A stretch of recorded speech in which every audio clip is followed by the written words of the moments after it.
Good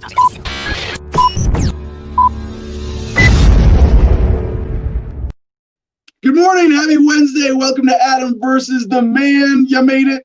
Sort of. I don't know what we were just talking in the producers club behind the scenes, and someone on our team thought it was Friday. Oh, yeah. There is a serious time warp in perspective that we are experiencing these days. I don't know if you noticed this. You might not have. Definitely worth reminding people of from time to time that there are some distortionary effects of what we're experiencing right now in terms of the way we experience time, just because the news is such a different phenomena in this age of the coronavirus. If I say Karen to CJ, is that okay? You're not gonna bleep me if I say, can we just talk in code for today's episode? We're gonna try to avoid politics today. That's the theme for today's show. No Canada, no politics. I don't know if we can make it through the show. Well, I don't know. I don't think we're gonna achieve that because we have some excellent guests on today's show. I'm very excited that we have Tony D'Orazio of the New York Libertarian Party joining us in less than an hour, and then we have this is really kind of an interesting guest we have for our second guest today. We have, let's see, I want Ian Carpenter, who did the New York Mouse House. And it's political commentary, so you'll see. CJ's got some cool video pulled up. If you haven't, this is the kind of, if you haven't seen it, this is a pretty cool unveiling of an interesting little performance art political commentary piece. So yeah, we're gonna talk a little bit of Rona. Rona, can I say Rona? If it's the Rona, that they're not gonna censor us, right? That isn't like no, that we triggered CJ. But I don't think that triggers the censors. Because we can give medical advice about a virus that doesn't exist, right? There's no such thing as the Rona. No. But yeah, we are going to be talking about that a little bit during our interviews today. And we have Stephen McClure, I think it looks like he's going to be joining us to talk about our new veteran service organization, Homefront Battle Buddies, of course. But it turns out Stephen McClure, if you recall, Navy veteran, Bronze Star recipient, combat veteran in Afghanistan, and from Afghanistan. He's not in Afghanistan. Don't worry, he made it home. He's also been involved. He's a pastor in Georgia, and has been involved in some pretty serious church civil disobedience there. When they said you couldn't gather, they said, "Yeah, you're not gonna stop us from talking to God the way we want to talk to God, and from gathering in our community as a church." And he's still got some active warrants. So we're going to be checking in with Stephen McClure, Ian Carpenter, and Tony D'Orazio, and maybe there's someone else who might be joining him from the New York Libertarian Party. Yeah, believe it or not, New York, there's stuff happening in New York. They're not just creating another Donald Trump for us over there. So let's get Comment Jim Freedom up on stage before we get to we got a just big grab bag news block today. A lot of fun stuff, some important updates that we haven't gotten to in a few days. Catching up on things. Good news for Bitcoin. So Jim, morning, brother. How you doing? Morning. How's it going? I heard Bitcoin's up over 20 G's, man. Man. It's like, well, you'll see when we get to that. The headline that we didn't get to, I'm kind of glad because now I get to present this, in contrast or in like sequence, that it was the Fidelity Digital accepting Bitcoin's headline 2 days ago, and then today Bitcoin hits 20,000, and it's like, yeah. I wish, maybe we would be better off if we had more crypto investors in the audience, and we'd have a better supported show financially.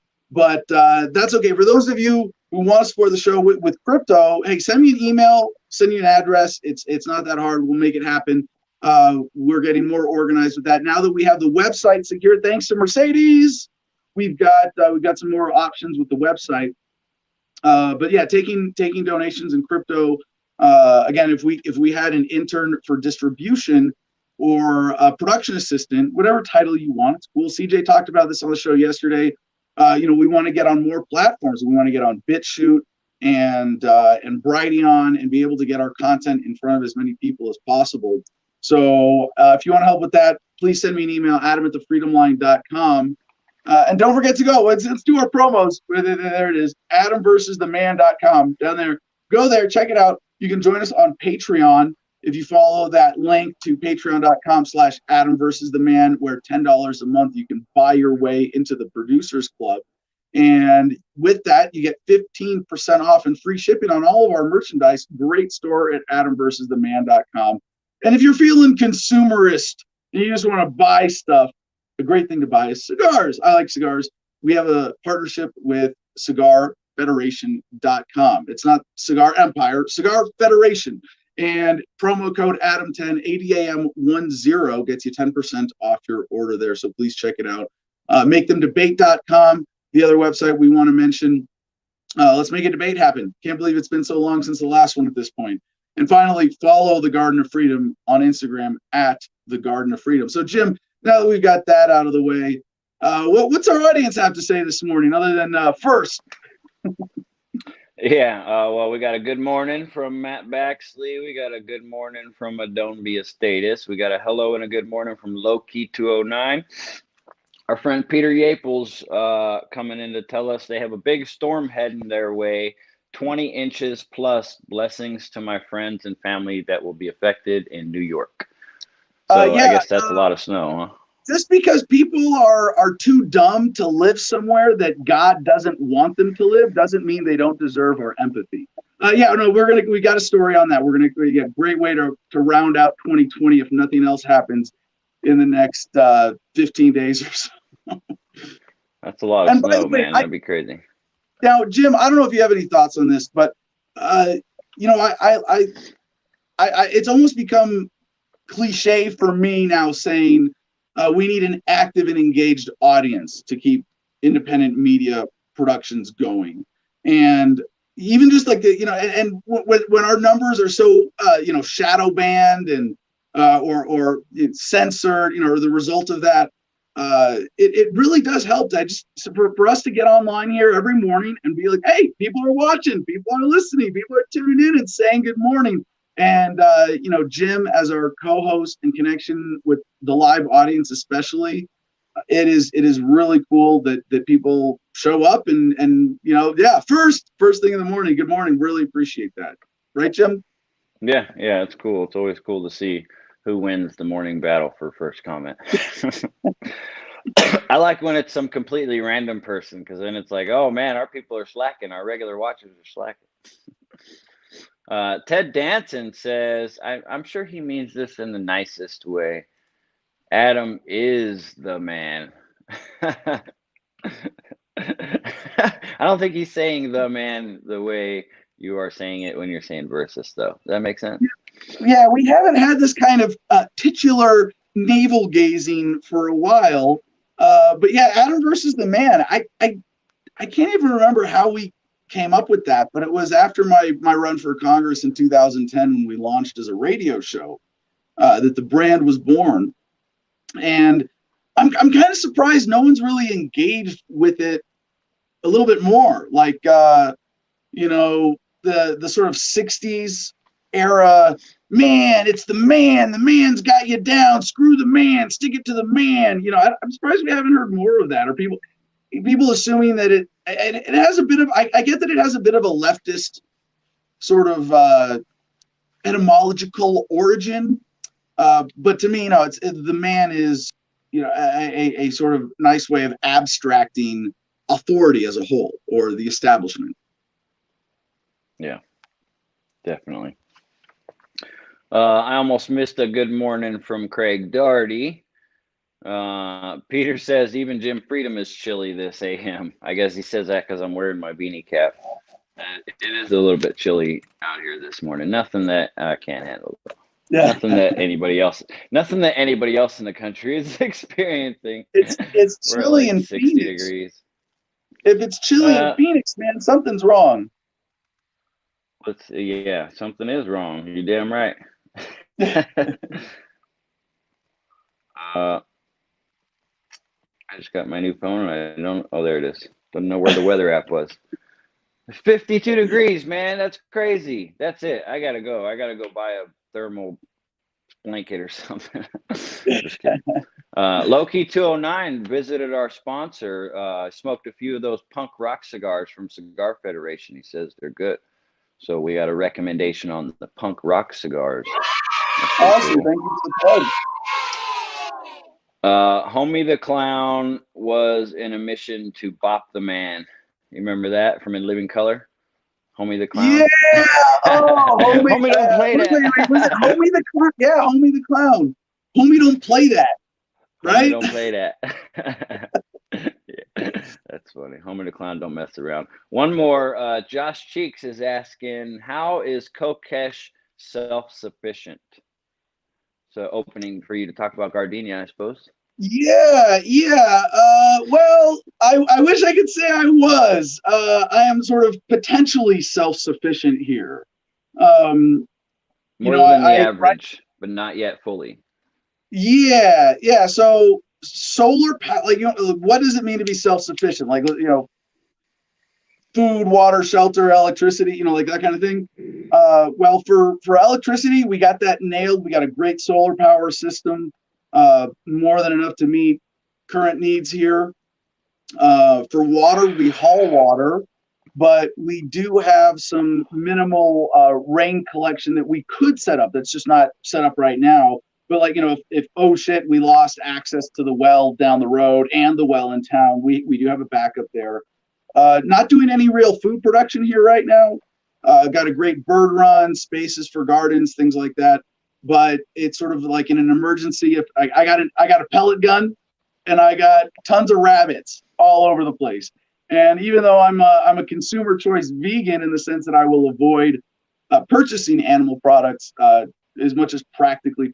I'm the best kind of vegan because I don't have to be a dick about it all the time or tell everybody about it. But when it and also I'm the most casual about it. I'm not kind of like idealistic or thinking that we can achieve some state of perfection right now. But when it comes down to it,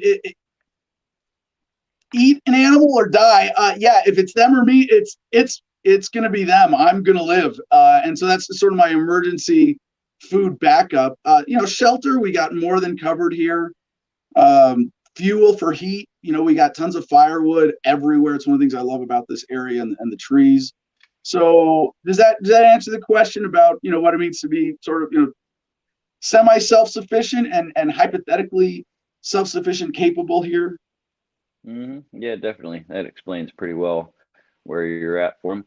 All right, last comment before we get to our block is our friend from across the pond just saying hi, gentlemen. Call it Alan on Facebook. I just got to make a quick adjustment here. Oh. Speaking of being sustainable, we're not quite there for heat, and I'm using a little propane heater right now here in the studio. It's getting warm, man. It's too warm. I don't know if it's the show or the news or what, but man, it is getting warm in here. It is starting to get to me. Awesome insulation job we did. Yeah, although I gotta say, man, now it's a fun little experience doing this building. We really got to do the skirt for this thing, keep the wind from going underneath. Because I can tell, man, we're losing heat that way, and the floor gets cold. Woo, yeah. Man, I didn't even know. I should have turned off the heat like an hour ago. God damn, it is warm in here now. Whew. All right. You're going to see me sweating by the time we get to our guests. Oh, don't be a status reminds you, too, in your self-sufficiency that I hear scorpions are edible as well. Good point. Very good point. But your cats be taking those up before you can get to them. All right.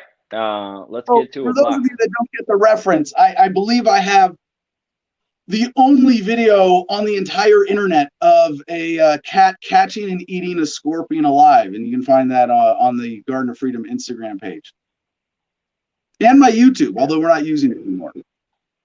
Well, we haven't talked about censorship in a while, which is kind of nice, actually.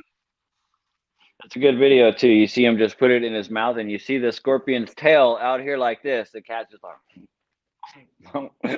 crazy. So yeah, so we'll wait a few more minutes before we get to our block, since CJ, the executive producer, is reconnecting in the background right now. Oh, well, hey, if he's listening, let's Jim, can you make sure we get the call-in link in the comments, and specifically to Stephen McClure, so he can call in when we get to the second half of the show? Okay, yeah, CJ's back here. Is he? I'm not sure if he's ready with links yet. Peter Yapel says, yeah, skirt is necessary. That's his next project as well over at his homestead.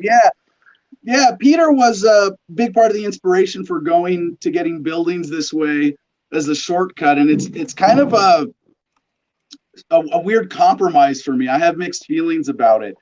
Like in my head the other day, I was thinking, oh man, the Earthship community is like, man, got to be really disappointed. Came out here, started building Earthships, and then prefab buildings, and it's like, well, it's not a betrayal of like homesteading or being off grid or the principles, but it is a turn.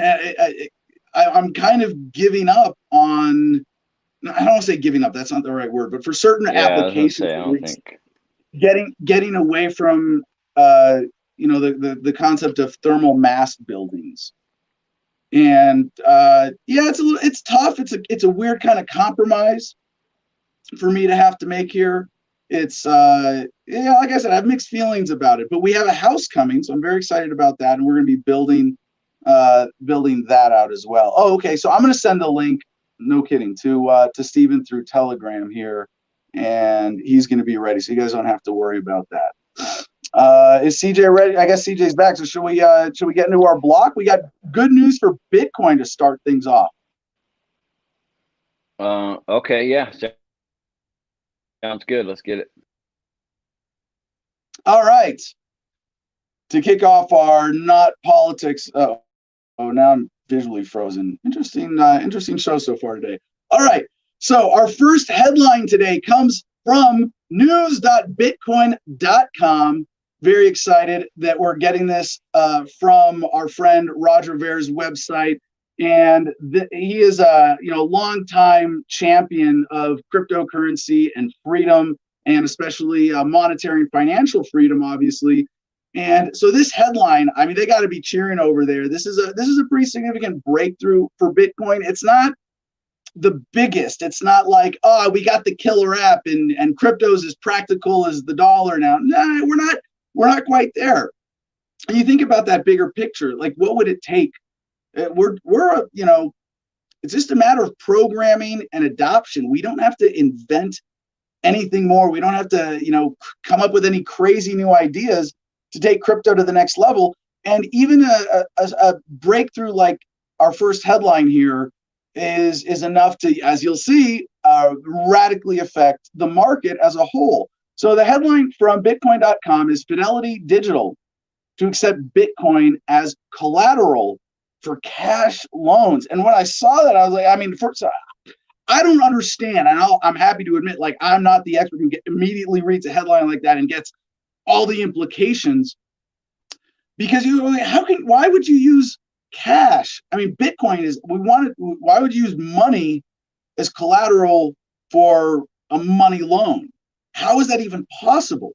So this is based on a lot of existing mechanisms already in the crypto market. So here we go into the story.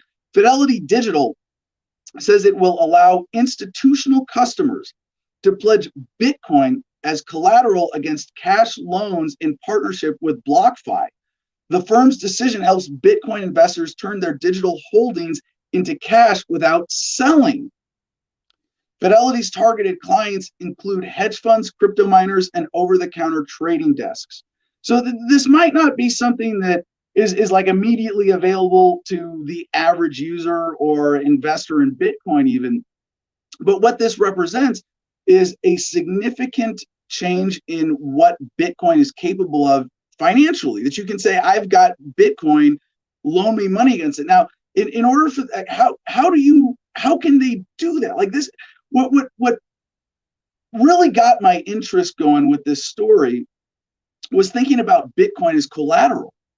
How does an established financial institution like Fidelity Digital have confidence saying, well, we're going to loan you cash, and if you can't pay it back, we're going to be able to collect on your collateral as digital assets? Well, that's because of BlockFi, because of these existing mechanisms of reliability within the crypto sphere. According to a report that quotes Tom Jessup, the president of Fidelity Digital Assets, the firm is also envisioning the loans to be longer term than a typical repo trade. The decision by Fidelity's Digital Assets division to accept Bitcoin as collateral comes as the firm continues to report rising institutional interest in digital currencies. An earlier survey conducted by the firm found that 36% of the respondents held crypto in their portfolios. So like that's one of the critical mass things that makes this possible. 36% of the respondents to the survey, this is of their, I guess this is of their, some of their customers or their list, but 36% of the respondents in their survey held crypto in their portfolios. This is a measure of the success of people like Roger Ver and all the other crypto evangelists over the years who have convinced people one at a time, hey, you should invest in this. Additionally, about 60% expressed interest in Bitcoin and other cryptocurrencies compared to 47% that had similar sentiments in 2019. Still, the report clarifies that in order to benefit from the loan service, a Fidelity customer will have to have an account with BlockFi. In the meantime, BlockFi CEO Zach Prince's company will risk manage the famous volatility of Bitcoin by offering cash worth 60% of a loan backed by the digital asset. Still, he adds the program has room for client level customization and may be adjusted to meet the needs of large firms. So the implications of this for the market as a whole, pretty significant. That was from 2 days ago from Bitcoin.com, December 14th. Then today, December 16th, we see this headline from Forbes.com. Bitcoin just smashed through $20,000. What's next? Bitcoin, after bouncing around under 20,000 per Bitcoin for the last month, has smashed through the psychological price barrier. The Bitcoin price hitting 20,440 on the Luxembourg-based Bitstamp exchange before falling back slightly, is up around 200% over the last 12 months as governments ramp up spending. In the wake of coronavirus lockdowns, investors looked at Bitcoin as a hedge against inflation, and institutional interest in Bitcoin rises. Bitcoin investors who have cheered the Bitcoin price rise this year are feeling increasingly bullish going into 2021, with many predicting the price will continue to climb. And is the Fidelity policy change the single driver of this? Obviously not, but there are a lot of things like this that have happened over the last year that haven't quite got people's attention, haven't had the nudge effect and been timed with such an important psychological price barrier as the $20,000 mark, like Bitcoin just hit. So here it is. Congratulations to Bitcoin and to the whole Bitcoin community and fans of freedom and free money and cryptocurrency everywhere. $20,000. We did it. Major breakthrough. Let's celebrate this. And for those of you fortunate enough to be holding Bitcoin right now, congratulations on being better investors than myself. Our next headline is just first, you said we were going to mention the snowstorm. CBS News, major snowstorm bears down on the Northeast with blizzard conditions likely. Yeah, very appropriate way to round out 2020, right? What looks to be the biggest snowstorm in several years is on the way for the Northeast. Heavy snow and wind gusts of 40 to 50 miles per hour will cover a widespread area with blizzard-like conditions, near zero visibility, and 1 to 2 feet of snowfall on Wednesday into Thursday. Right now, it's 60 million people covered by winter weather alerts. Blizzard-like conditions expected in the Northeast and the Mid-Atlantic. Messy mixture of snow, ice, and rain for many areas. It is a little early in the season for such an impactful winter storm. So, we don't cover weather stuff like this very often or super in depth with Adam versus the Man, but when it's something as significant as this, it's going to be affecting tens of millions of Americans. We at least want to make sure that people are aware of it. Our next headline is this is a kind of a fun political. I know we said we wouldn't do politics this episode.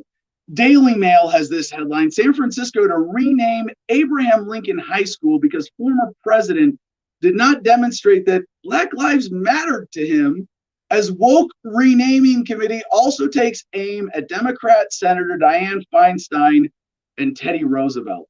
Now, I have like, I hope it's obvious that as a libertarian, I have two like totally conflicting responses to this, because it's like, really, the mainstream response has got to be, oh, okay, Abraham Lincoln, yeah, the great emancipator, not good enough to name a high school after because he's not racially woke enough. And everybody, mainstream, conservatives especially, are flipping out over this today.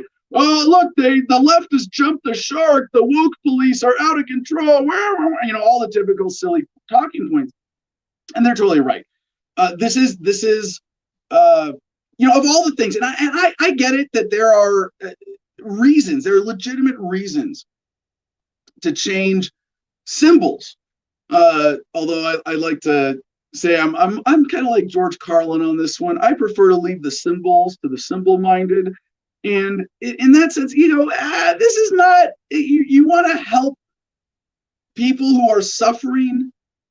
You think that the 8 million Americans who slipped into poverty this year are really concerned about the name of the local high school? No.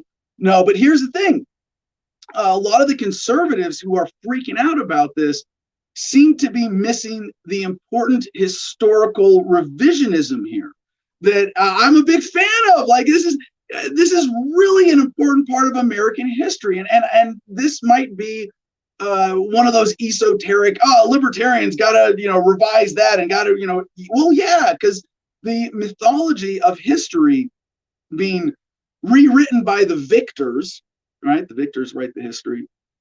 It creates a very dangerous, very relevant mythology, and the idea that the Civil War was fought to free the slaves. And I'm not saying that ending slavery was not like a significant part of it. No, there's some people who try to deny that entirely. Of course, and that the South, it was about independence. It had nothing to do with. Yeah, there was a lot to do with slavery in there. You can't deny that entirely. But the racism of Abraham Lincoln, the general disregard for Black people. It was when the left comes out, the San Francisco Unified School District's renaming committee comes out and says that Abraham Lincoln didn't demonstrate that Black Lives Matter to him. That's actually putting it really freaking mild. Wow, mildly. If you look up the quotes of Abraham Lincoln about the Negro in America, I mean, he has said some horrifically racist things. And for him, the primary motivation was power. It was to preserve the Union. It was to keep all of the American citizens on the same big plantation. And it wasn't about American values, because what was America founded on? Oh yeah, declaring your independence, not forcing people into a greater conglomerate. So when I see a story like this, there are some really important historical points here. Under his watch, indigenous peoples had much of their land taken from them through the 1862 Homestead Act and the Pacific Railway Act. In 1864, the Lincoln administration oversaw the deportation of the Navajo tribe from their land in Arizona to march a brutal 450-mile journey to New Mexico. Lincoln was also behind the largest mass hanging in U.S. history, where 38 Dakota men were condemned to death in Minnesota in 1862. But Lincoln also abolished slavery in 1863 with the Emancipation Proclamation.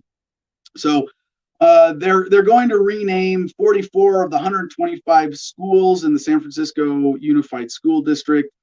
And another thing, this is really interesting because this is getting really nitpicky. Senator Dianne Feinstein's name will also be stripped from the Dianne Feinstein Elementary School for allowing the Confederate flag to fly outside City Hall. So you're not anti-Confederate flag enough, we can't name a school after you, which is pretty silly when you break it down like that. So this is, part of the general effort right now of the woke left to rename things to be a little more politically correct by their standards, and it has evoked a certain storm of bullshit online, where a lot of people are spinning this one way or another, or even introducing alternative facts, which just reminds me of my favorite quote from Abraham Lincoln, because he said, and this is so important for everyone, especially now, to keep in mind the wisdom of the ages of Abraham Lincoln. He once said, "Don't believe everything you read on the internet." And now we have a couple military headlines from the Washington Post. In a first, Air Force uses AI on military jet. Defense officials described Tuesday's test as the first ever use of artificial intelligence aboard a U.S. military aircraft. Yeah, what's the significance of this? The Air Force allowed an artificial intelligence algorithm to control sensor and navigation systems on a U-2 Dragon Lady spy plane in a training flight Tuesday, officials said, marking what is believed to be the first known use of AI on board U.S. military aircraft. No weapons were involved, and the plane was steered by a pilot. Even so, senior defense officials touted the test as a watershed moment in the Defense Department's attempts to incorporate AI into military aircraft, a subject that is of intense debate in aviation and arms control communities. So, this is not like, oh, all of a sudden we've got, everything, planes and weapon systems completely controlled by AI. But this is a significant step forward into the new world of warfare that really hasn't, hasn't quite hit humanity yet, in the sense that we don't have, drone on drone warfare. We don't have like in the Terminator movies, armies of super high-tech robots, slaughtering humans, resisting. There is a certain effect of all of this military tech, or rather the effect of all this technology existing on militarism and modern warfare. And part of it is just the expectation of automation. How are you going to send flesh and blood troops to fight and die when you could send a robot instead? And when the enemy can send robots too, eventually there's some interesting dynamics here, and I don't know how all of them play out. I mean, all I know is that we are coming to some critical tipping points where expectations are shifting and capabilities are undeniable, in such a way that when governments go into conflict, the people of the world simply aren't going to put up with them killing people. There's going to be an expectation that political disputes that would traditionally be settled by war, we disagree with, or mass murder, as it would be more honestly described, is just not going to be tolerated. The expectation is going to be that these are going to be settled either by machines or peacefully, but not by massive death. So sort of follow-up article to this, popularmechanics.com has a related headline: exclusive AI just controlled a military plane for the first time ever. Now, what's interesting about this in the subtitle, it says, the U.S. Air Force tells us how it successfully flew an AI co-pilot on a U-2 spy plane and kicked off the age of algorithmic warfare.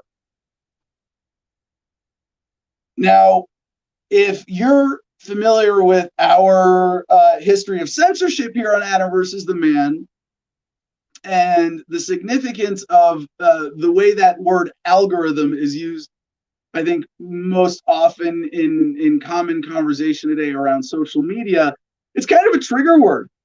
Algorithm. Oh, you mean where they just program, some policy in code, and next thing you know, all of these major, complications come out of this, and all the, all the other things that are mechanisms of control by the authorities through what they get to excuse as a sort of benign. Oh, well, we thought this algorithm was for everybody's good. Oh, you can't hear alternative opinions now. Oh, we have a balkanization of the internet. Oh, everybody has news bubbles now that reinforce their worldviews. Whoops, we didn't mean to do that.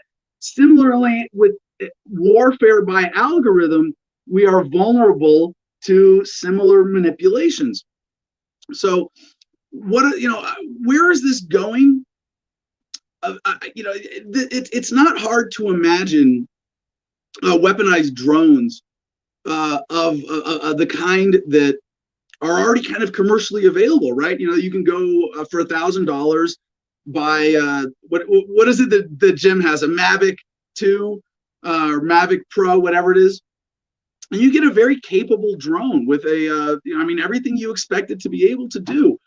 It's not hard to weaponize something like that, and basically, I think the governments or at least major governments around the world for quite some time have basically had the ability to just kill anybody out of the. I know this might sound paranoid, but just think about it for a second. I don't live in fear of this, but this is a part of the reality of today's technology that we have to acknowledge, which is that to weaponize such a drone really relatively easy. I mean, even I think back to Breitbart. When did Andrew Breitbart die? Now I got to look this up because this was a while ago. I mean, not that long ago, but Andrew Breitbart died in his mid-40s unexpectedly. Okay, March 1, 2012. So almost 9 years ago now. And Andrew Breitbart died at age 43 of a sudden, unexpected heart attack. Now, Breitbart, conservative commentator, lion of the right, who started Breitbart.com, a website of enduring relevance even without him. And it was thought that one just sort of random conspiracy theory going around about his death was that he had been killed by the heart attack gun. Now, what's the heart attack gun? Allegedly, the U.S. government has a gun that fires a frozen dart with a poison in it that triggers a heart attack. Now, why is it a frozen dart? Now, think about it. This is a really cool technology. You can poison someone by shooting them with something and leave zero evidence. Because if you have a dart that's a frozen liquid, you propel that through the air, it goes into someone's skin, and just enough of that poison goes in, and then it melts, and it's undetectable. Now, even if they don't have that, I mean, if I was your average militarist statist, and I saw that the government was spending billions and billions of dollars on military weaponry and R&D, I would want them to have this. I would think like, well, yeah, the CIA, the spies. I want my spies to be able to, go up to, some foreign whoever the government decides needs to die, and boom, and undetectable murder. So you could get that on a drone, but even if they don't have that, there are plenty of little poisonous gases or things that they could do that would have a similar effect. And yeah, there's some limitations to what they can get away with. But if you're alone, if you're not video recording, who knows what they could get away with. And this has been a reality of present technology for a long time, that basically any government with a significant military has to be assumed to be capable of basically dropping a machine out of the sky and murdering anybody whenever they feel like it. And this goes back to the Obama drone era, and everybody that was killed by drones during that time. So I know that's kind of like a scary thing to have to acknowledge, but I think it's an important one. All right, our next headline, and this is a little bit of a political one from blackenterprise.com. Black Lives Matter accuses Joe Biden of ignoring their meeting requests. Do I get to say I told you so to the Black Lives Matter movement as a whole with this? No, but at least the people involved with this. Sorry, this is what you get. The Black Lives Matter organization is accusing President-elect Joe Biden of ignoring their request for a meeting and disregarding the Black voters who helped him win. Now, there's a little bit of arrogance here for the organization to say that if Joe Biden doesn't meet with them, he's disregarding Black voters. I mean, it would be like me just out of the blue creating an organization called Democrat Grassroots and requesting a meeting with Biden. And then when Biden turns me down saying, well, Biden obviously doesn't care about the Democratic grassroots. All right. Now, the Black Lives Matter organization, yeah, this is the one that is the sort of astroturf, the central planning for the movement. And there are real problems with the leadership's ideology of Marxism and a lot of other stuff they're bringing to the Black Lives Matter movement that are outside of the scope of what most people think that movement is or should be about. But that's not what I'm getting at here. The political and social group told Fox News their request for a meeting with the Biden campaign has been ignored, and the group was noticeably excluded from a meeting between Biden Rep. Cedric Richmond and other civil rights groups. In the meeting, Biden complained that progressive efforts to defund the police allowed the GOP to beat the living hell out of Democrats during the 2020 election cycle. So what he's saying is that, you radical leftists are making it harder for us moderate Democrats to beat the GOP, which is obviously totally evil because they're not us. So the quote here this is from the Black Lives Matter Global Network from a December 10 email for, quote, for the newly elected administration that ran on promises of racial justice to ignore our ongoing request to meet with them and refuse us a seat at the table is demeaning to our movement. It's demeaning to our hurt and trauma. It's demeaning to the countless times we took our protests to the streets to call for justice for our Black brothers and sisters taken from us at the hands of police. Now, I also have a problem here with any organization claiming to represent a movement. And I would, by contrast, show the libertarian movement is much bigger than, say, the Libertarian Party. And the Libertarian Party, we don't claim to represent the movement as a whole. We understand that and we respect that there are people out there who believe in freedom, who want nothing to do with politics or a political party. And that's great. We love them. And we want to think of that as part of a bigger movement for freedom. And it's demeaning. It would be demeaning and a denial of individuality almost for the Libertarian Party to come out and say, well, we represent the entire freedom movement, or the whole libertarian movement. If they're not part of the Libertarian Party, they're not even part of this. We represent them. And if you ignore us, then you're ignoring every human who cares about freedom. Like, we don't say shit like that. So in a way, like I don't have a problem with Biden, turning down a particular group of people. And I'm not going to try to play some game where Biden has an obligation to meet with them. But here's the big I told you so. You thought that Joseph Biden from Scranton, Pennsylvania, Delaware, the author of so many crime bills that have been criminal in his history as a U.S. senator, and I mean criminal in the actual sense of the word, because the drug war, this is the big one, and we know the racial aspect of this. We know that like as Dave Chappelle would say, at what point were you not surprised? What point did you realize that it was more than a coincidence that every time a Black man was shot by police, He just was found with crack sprinkled on him. Oh, yeah. Biden is responsible, personally responsible for a huge portion of the viciousness and the racism and the criminality of the U.S. drug war.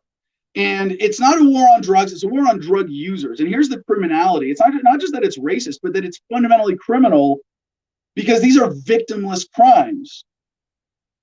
Me smoking pot at home or a black dude smoking pot on the street doesn't have a victim.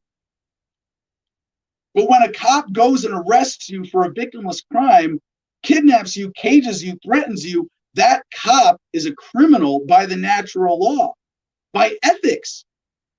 And so, really, Black Lives Matter, you're surprised, now I'm talking to the organizational leaders here, you're surprised that this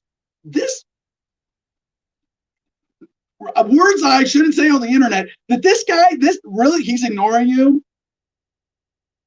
I told you so.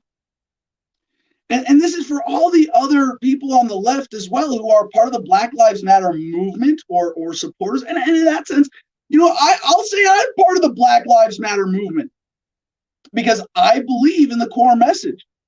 I think it's important to point out that Black Lives Matter in contrast to a system that acts as if they don't in so many ways. And if you take that sentiment, if you take that grounding principle and then you go, well, I'm going to support Democrats because the Republicans are worse. I'm going to support a lesser evil. Screw you. You get everything you deserve. And to the people to these activists, Black Lives Matter being ignored. Yeah, dance with the devil. What the hell did you expect you were going to get? Welcome to the Biden-Harris administration. Yeah, they still don't care about you.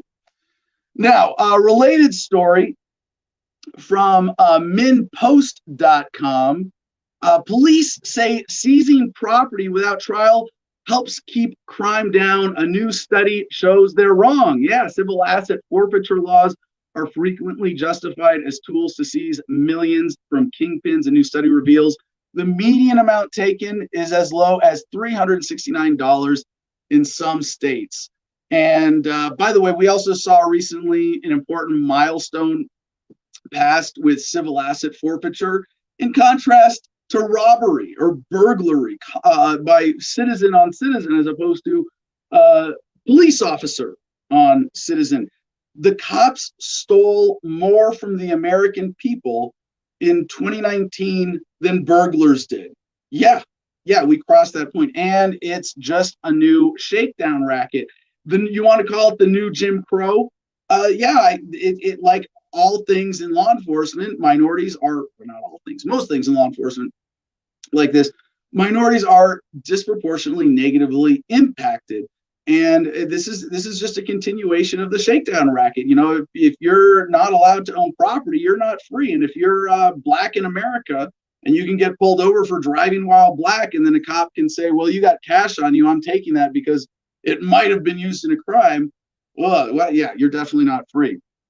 Speaking of not free, one more headline before we get to our guests today. From Reuters.com, record number of journalists imprisoned in 2020. Yeah, a record number of journalists were imprisoned in during 2020 as governments cracked down on coverage of the am I allowed to say it, CJ? No, the Corona pandemic, or tried to suppress reporting of civil unrest. The Committee to Protect Journalists, CPJ, said on Tuesday. At least 274 journalists were in jail as of December 1st, the most since the New York-based group began collecting data in the early 90s. The report said, up from at least 250 last year.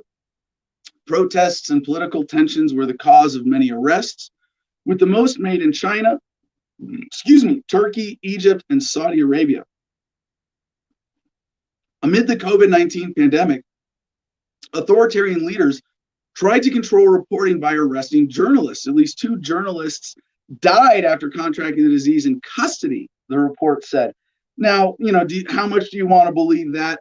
But yeah, we believe they died in custody, but did they die after, Now, by the way, notice the wording here. I told you we were going to talk about Karina, but I can't avoid it with this. The journalists died after contracting the disease in custody. Not they died from the disease necessarily. We don't know. But yeah, hard to believe that's what actually happened. Not that they didn't die in custody, but hey, we got a journalist who's exposing our government racket. Let's lock him up. We don't care. You think about the murder of Khashoggi, of course, by the Saudi Arabian government. If they can, instead of getting blamed for a murder, they can just blame it on the coronavirus now. It makes it that much easier for them to cover up death, right? And again, I don't think we've mentioned this on the show, but it is an interesting little wrinkle in the whole corona narrative that if the government wants to disappear you, they can arrest you. And while he was in jail, he got the coronavirus and he died. And no, you can't see any of the data because it's sensitive or whatever.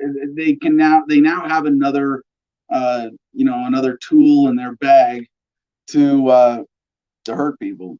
Anyway, we had a few international headlines, but don't want to keep our guests waiting. So let's check in with the audience and comment Jim Freedom. And let's see, we've got all of our guests ready to go. So as soon as we get in here with Jim, we are going to get Cody and Tony on stage here. Jim, how's it going?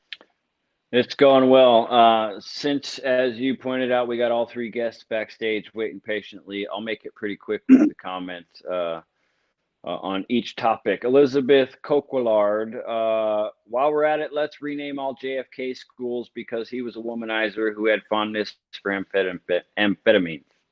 LOL. She's referring to the renaming of the schools topic. Yeah. Is there an attempt to rename? Because doesn't he have more high schools named after him than probably anybody? Probably. I think she was just telling a joke. She was just LOLing at it. She was making fun of I wouldn't be surprised. Like, is this? I mean, they got Abraham Lincoln, right? Like. Right. Yeah, fair enough. What up, why CJ? not get JFK too? Yeah, we don't have Tony backstage yet.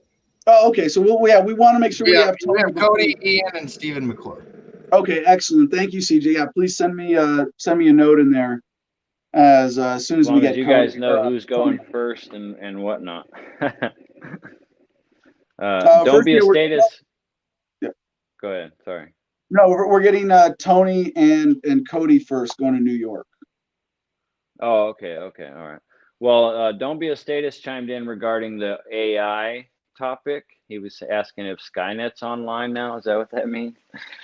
I wanted to point out that okay, in my opinion, I guess I'm no professional on the subject, but I don't think that's AR. In my opinion, it's not artificial intelligence. It's still like the military craft that they had it on, and they had it in the passenger seat.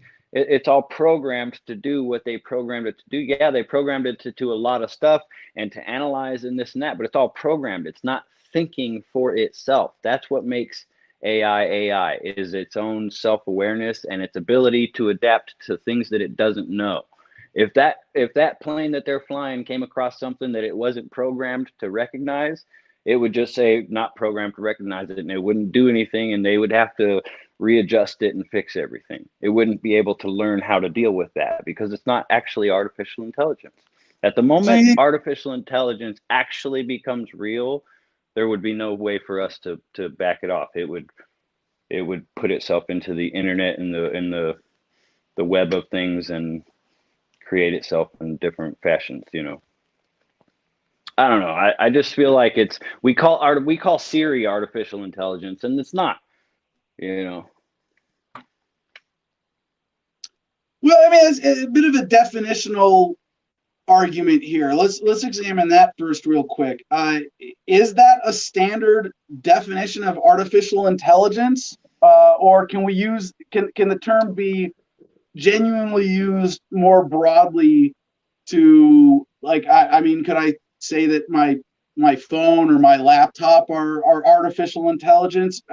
Maybe not. I think you're right that there has to be, when we use the term artificial intelligence, there at least has to be a certain standard of autonomy or decision-making ability or learning ability to be AI, right? Right. Because when we think of AI, we're talking about stuff that can at least do like a significant portion of what the human brain can do, or function with some autonomy.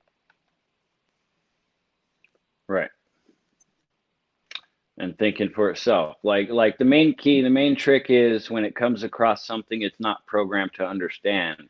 If it's able to adapt and figure it out for itself and move further from there into things that it's never been programmed to understand, then you could convince me it was an artificial intelligence.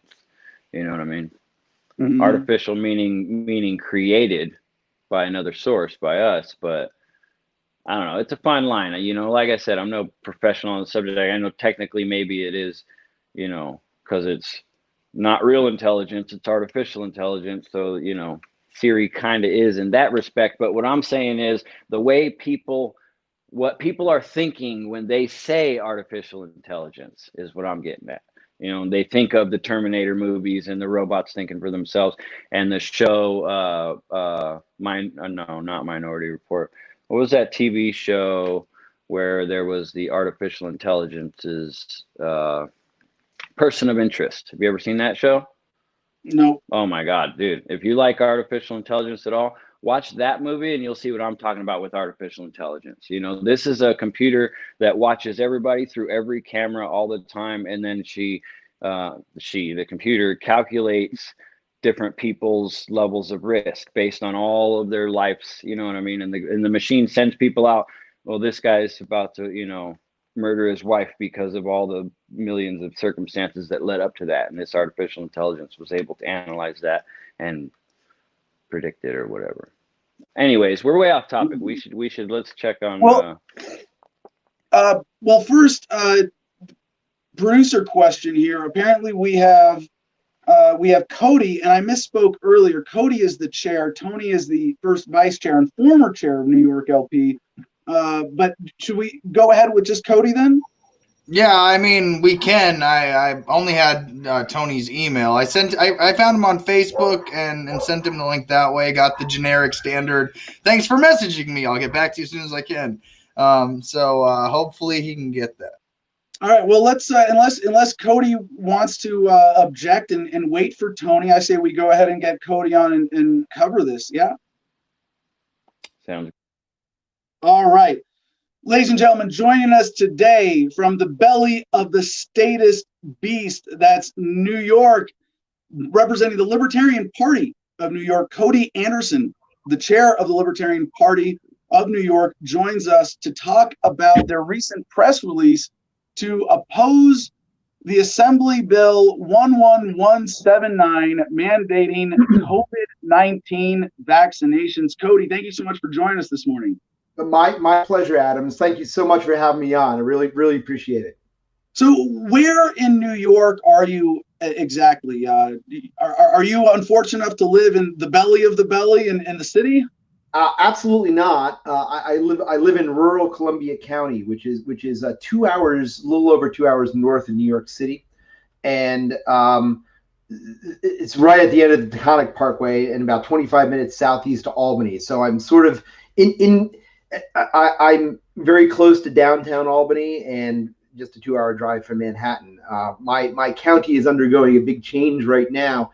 We a lot of weekenders from New York City have their homes up in my county. My county is very rural.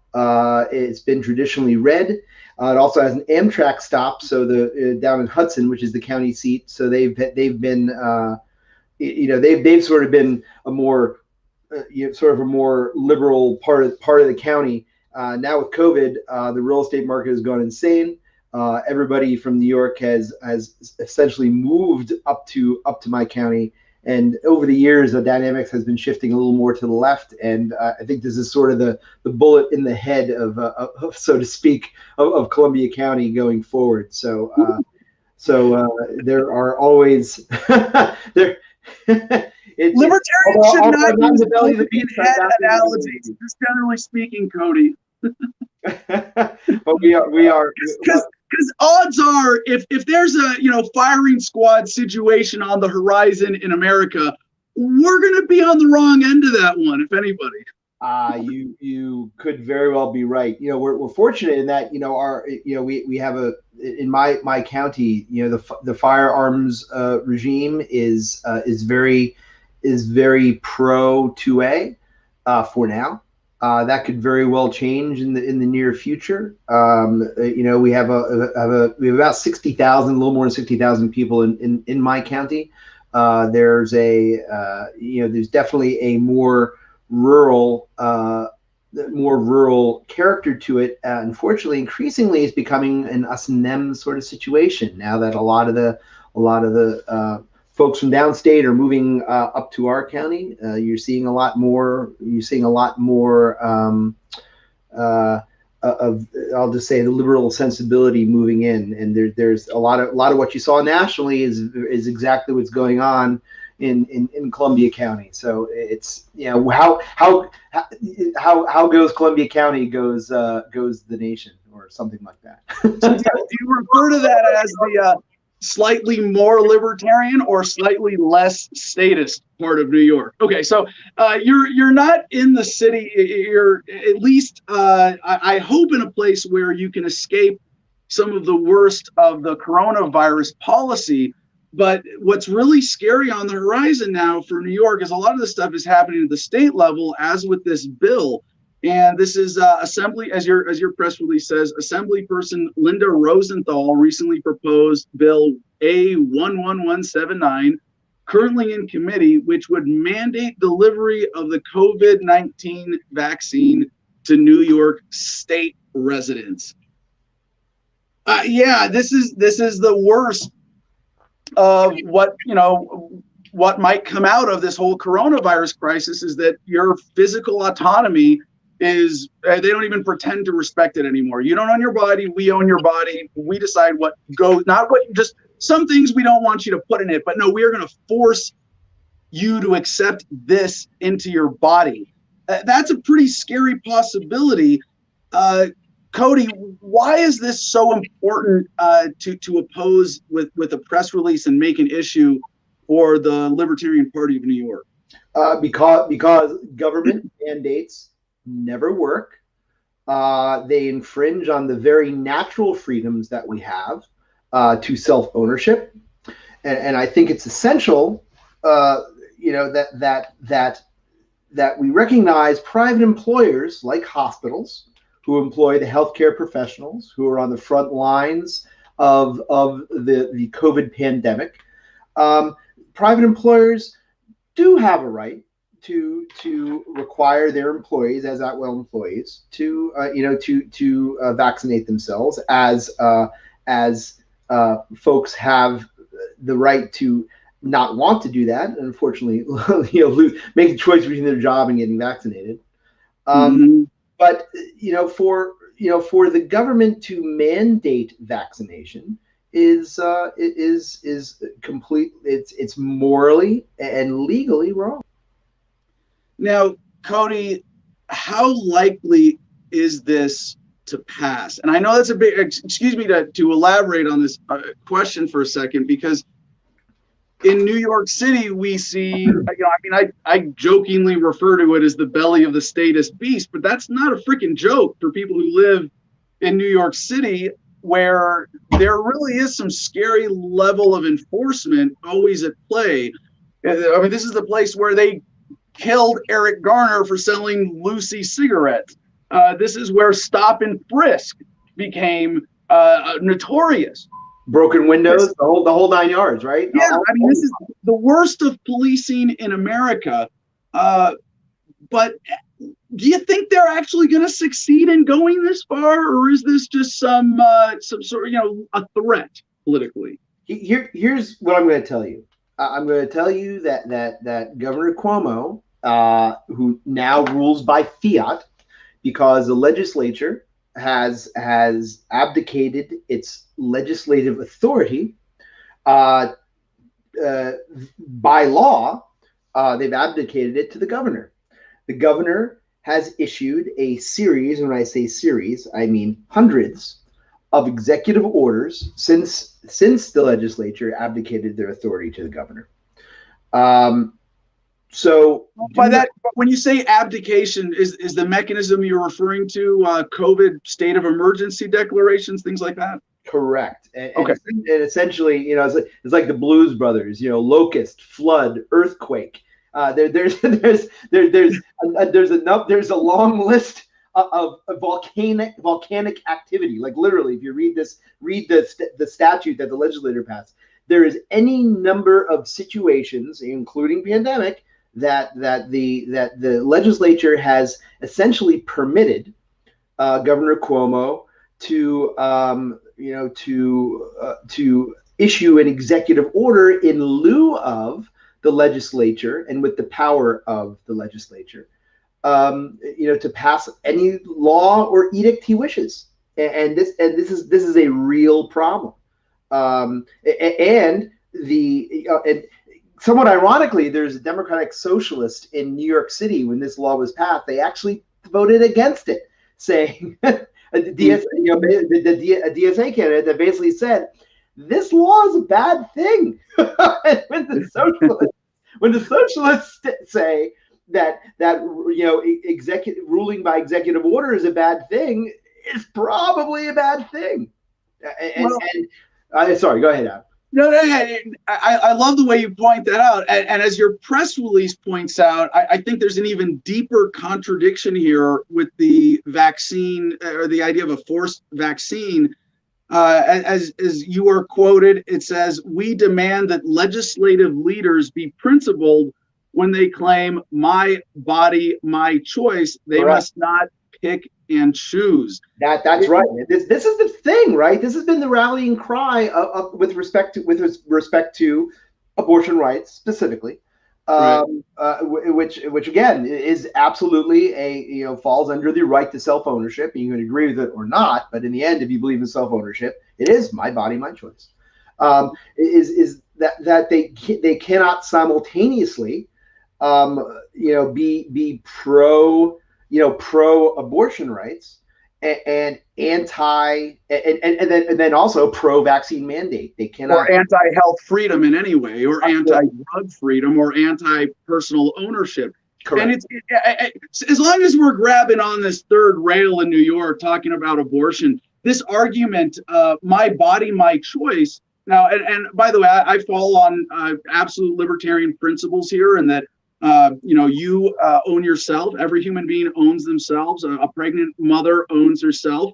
An unborn child owns itself. And that does not provide in and of itself, ironclad policy on abortion. And libertarian paradox, right? What? The abortion is that libertarian paradox. Well, I think I like the Block, Professor Block evictionist analysis that I think is the best way of incorporating the self-ownership of both the mother and the child. And this idea, though, my body, my choice, the funny thing is it doesn't really perfectly apply to the abortion issue because there's someone else's body involved. Correct. Whereas the vaccines and the drug war thing, it's like, yes, that is your body, your choice. No one else is violated by you taking a vaccine or not taking a vaccine or doing whatever drugs you want or no drugs. There's simultaneously a NAP violation and the self-ownership issue. So it's that's why I call it the libertarian paradox. It is not cut and dry. Yeah. So, let's just use their argument against them, because my body, my choice applies to vaccine choice, applies to assisted suicide, applies to all these sorts of things that require somebody to have control over their own body and destiny, right? So for this bill specifically, given the sentiment of the people of New York, I mean, are they all clamoring for more government intervention? Are they demanding that their neighbors have this vaccine forced on them? How likely is this bill to pass, and what is the sort of worst case scenario that you see for enforcement? Here's the problem: is that people, when things feel out of control, people, especially in a situation like this, 9/11, another good example, people tend to think that the government needs to do something. The government needs to help. They're also willing to give up a certain amount of their personal freedom, right? To make themselves feel safe. Well, this is a good trade-off, for the good of everybody, or for our safety, right? We will give up a certain amount of our freedom. So here we are 20 years later after 9/11, and we still we still given up a certain amount of freedom, and warrantless wiretaps. We've created 9/11 created the largest federal bureaucracy since FDR. So from my standpoint, it's a step. It's a, whether it's forced vaccinations or whether it's sort of things that national intelligence sort of things. We have lost liberty. So with each of these incremental steps, we lose something we probably won't get back. And I think that's my biggest concern. So back to your question, Adam. I think that I think I'm getting back to your question. I think that people tend to believe, and this is the larger population tends to believe that that it's okay to let the government tell them what to do in exchange for safety. And I think that rather than making an informed decision on their own about getting a vaccination, people will blindly do it without asking a lot of questions. And I'll just one point. I have a friend of mine who at the time had a young daughter. This is right when the HPV vaccine came out. She got the HPV vaccine and got terribly sick from it. So now the HPV vaccine in New York is mandated for school age kids, and it's it's just girls, isn't it? Girls of a certain age. I'm uninformed on that. I don't know. Okay, so I think it would be required. HPV in New York, it's a mandate to go to school if you're in the right category of needing the vaccine. Correct. Along with the chickenpox vaccine, along with all these vaccines. And by the way, I'm absolutely not an anti-vaxxer. My son's 24 now, but he was vaccinated as a child. And I get the flu vaccine every year because it's been around a long time, and because I know that the 2 years that I did not get the flu vaccine, in the last 20, I got the flu. And for me, as a matter of choice and as a matter of informed consent and personal judgment, I get the flu vaccine every year because I'm self-employed. I don't want to be down, and it's a 60% chance I won't get the flu. You know what? I'll take the vaccine. What concerns me is that they're mandating a vaccine that has had limited testing in a small population, which, by the way, one of the vaccines, the Pfizer vaccine in particular, is an mRNA vaccine, which is not, it's novel, just like the virus that it was manufactured to fight. It is also novel, which means new, which means and under the best of circumstances, do you really want to put a new vaccine into you? Again, matter of choice. If you want to or not, that's up to you. The answer for me is no, and the answer becomes a hell no if it's a vaccine that has been that has been tested for as short a time as it has been. You know, do I want one of the other coronavirus vaccines? Not really. And there's also for a vaccine that for a virus, or I should say, you know, for a immune response, we don't know how long it lasts. You know, they say, we don't know, 3 months, 6 months, but you need 2 shots and it'll give you immunity for a period of time we're not aware of. So, right. So how efficacious is it? It's all these questions, Adam, and this, you know, and for me, you know, there really hasn't been a lot of talk about how long the immunity lasts and really how effective the virus is in a larger population. I'm sorry, the vaccine is in a larger population. Right, and we're starting to get some indication of how dangerous the vaccine is, although the numbers are closely guarded as to the rates of side effects in some of these test cases where you see the second shot in the 2-shot sequence causing subjects in the trials to be basically out of commission with flu-like symptoms for an entire day. You talk about the cure being worse than the disease, it's pretty bad. But Cody, I want to point out a couple practical things for our audience in terms of the vaccine and you personally, because just I think yesterday we saw that there are potential pregnancy complications with this vaccine. So basically half the population has their golden ticket out of ever having this vaccine forced on them. We are not in a kind of, you know, Gestapo ruled society where they're literally going to pull you out of your house and force a vaccine into you. And if a woman tells a man or really anybody else, hey, I'm pregnant or might be pregnant, please don't put that injection in me. That's a pretty hard thing to say. Tough shit, lady. We're going to, no, you don't mess with that. And yet, I think this is where we find ourselves. This is where we find ourselves, Adam. Right? Yeah.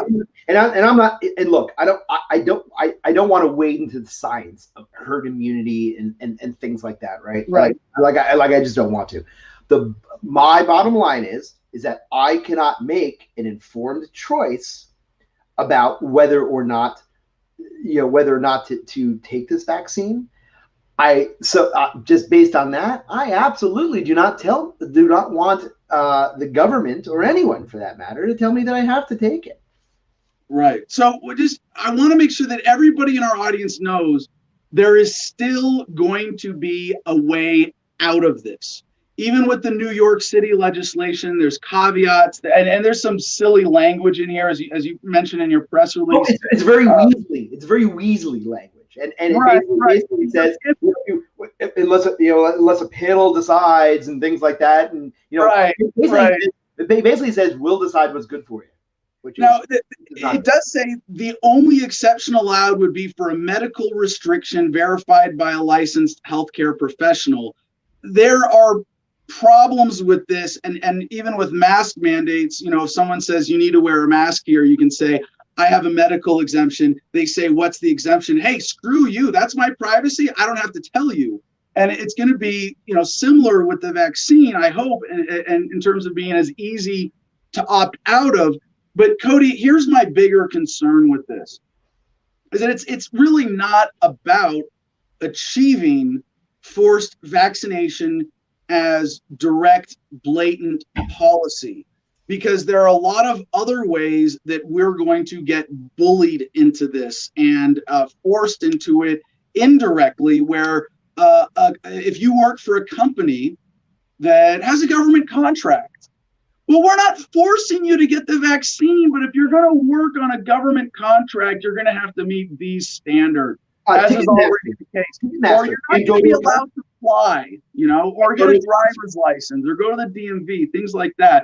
That's like, are you concerned, especially in New York, that they're we're going to have forced we're going to back off. It's not as bad as forced vaccinations. It's just this whole set of bullying policies.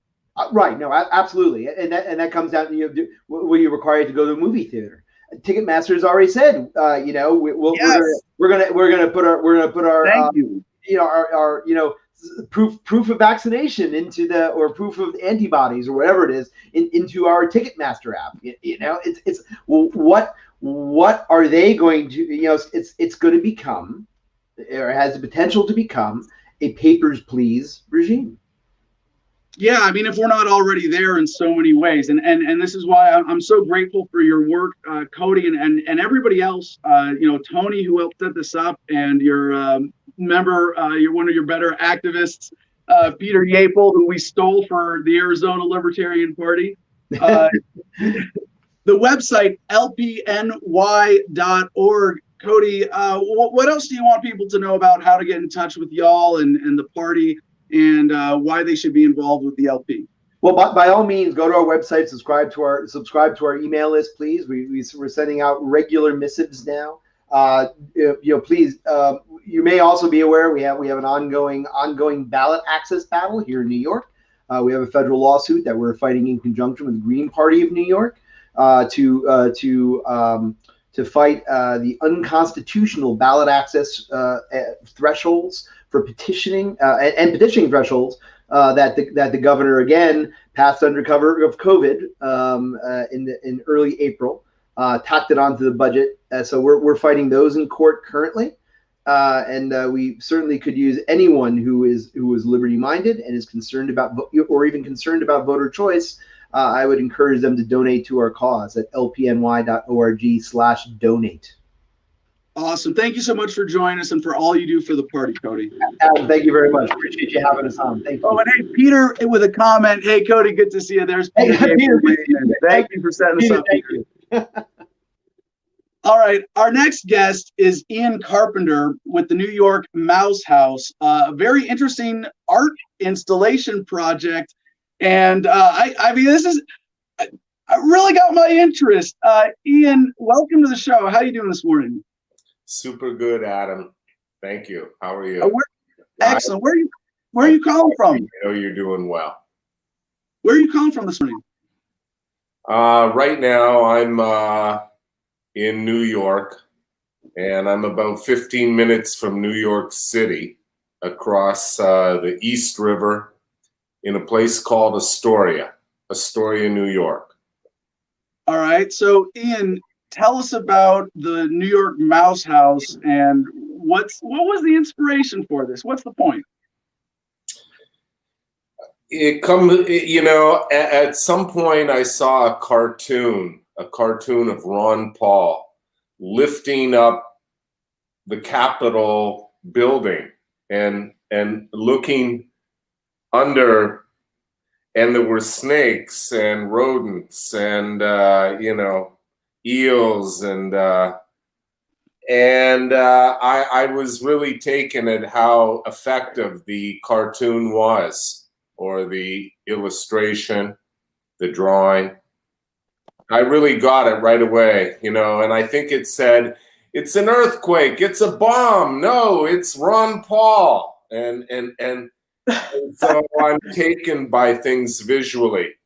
And I think about something Bruce Lee said, which is martial art is to express yourself honestly. And I've made an honest expression here because I didn't know what to make. I have respect for the building and the institution, but not for the people there, except for, of course, there's always a few favorites.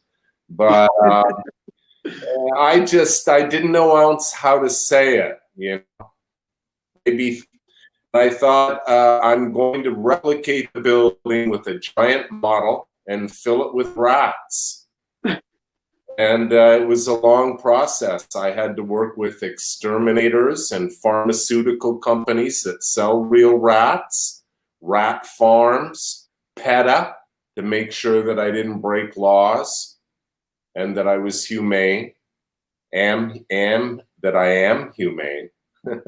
We're still checking. Can we get some visual of this on screen, CJ? Because Ian, you're treating and you went to mice from rats, correct? Yeah, rats to mice. Correct. Yeah, you're right. Okay. For about 6 months, we were locked into rats, and we tried to use rats, and we built models for rats, and we researched rats, Dutch rats, New York City rats. We reached out to rat exterminators, catchers, the whole 9 yards. there are a tremendous amount of rats down by 9/11 down in Wall Street. And so we reached out there to see whether we could get some of them. The fact is we couldn't manage them. They could get right out of the model. We thought about greasing the sides. We thought about putting plexiglass on it. Finally, we said, okay, eventually we're going to do it with these big rats. We're going to do that. That's the second phase. We've done it with mice for now, which are rodents related to the rats. And they're great. They're doing absolutely great. They love the perks. And if there's any disorder, we remove some of them and we restore order. And we put some furniture in the mouse house, the Capitol Mouse House. It's been renamed. They threw the furniture over. They threw the tables over. And so we have to make sure if we don't, Ralph Nader used to say, Americans read the paper, they'll follow the baseball stats, the NBA, whatever sport they like. They'll follow the best players and how the teams do. If we could get the same enthusiasm so that everyone follows what this group of people is doing in the Capitol building, we're up on the speed on 535. Which is the approximate number of representatives in the Capitol building, the Senate and the Congress. It's approximate. Hold on, Ian. I'm sorry to interrupt, but before we go any further, our producer had an issue with some of the files in your email. What's the best place for someone to find a video of this? Because we want to bring it on and show it on screen for our audience. Well, it actually is, we're like within a 48-hour time period right now from it being shared. So there is very little available. I could reference a Facebook group for the producer and he could pull some material right off the Facebook group. Hold on a second.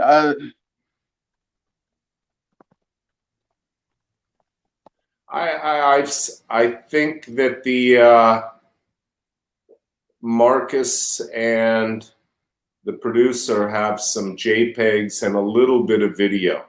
Yeah, it looks like all of your. I'm sorry for the little technical difficulty here, but it looks like everything you sent us came through as a Google Drive doc, and so it didn't actually come through. Is there a way to share permission on all of those? Yeah, I thought I had shared permission. I'm sorry about that. I could try and do it right now.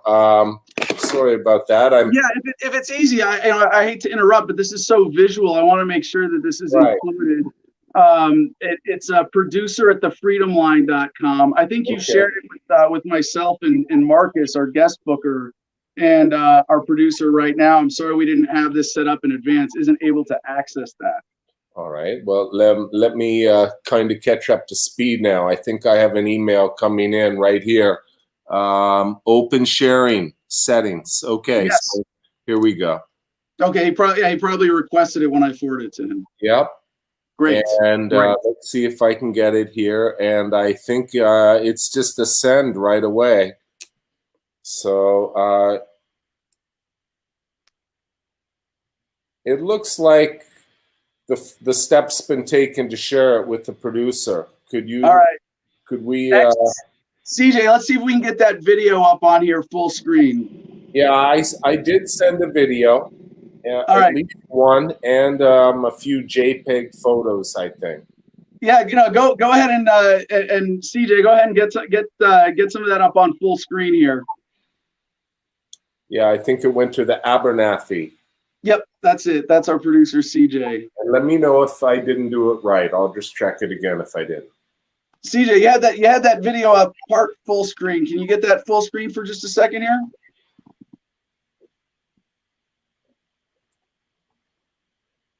I was thinking about including the lawsuit that we put together for Ron Paul that was actually delivered to every attorney general back in 2012. I've got it, and someday, but I thought, hey, let's focus. Today we focus on the Capitol Mouse House.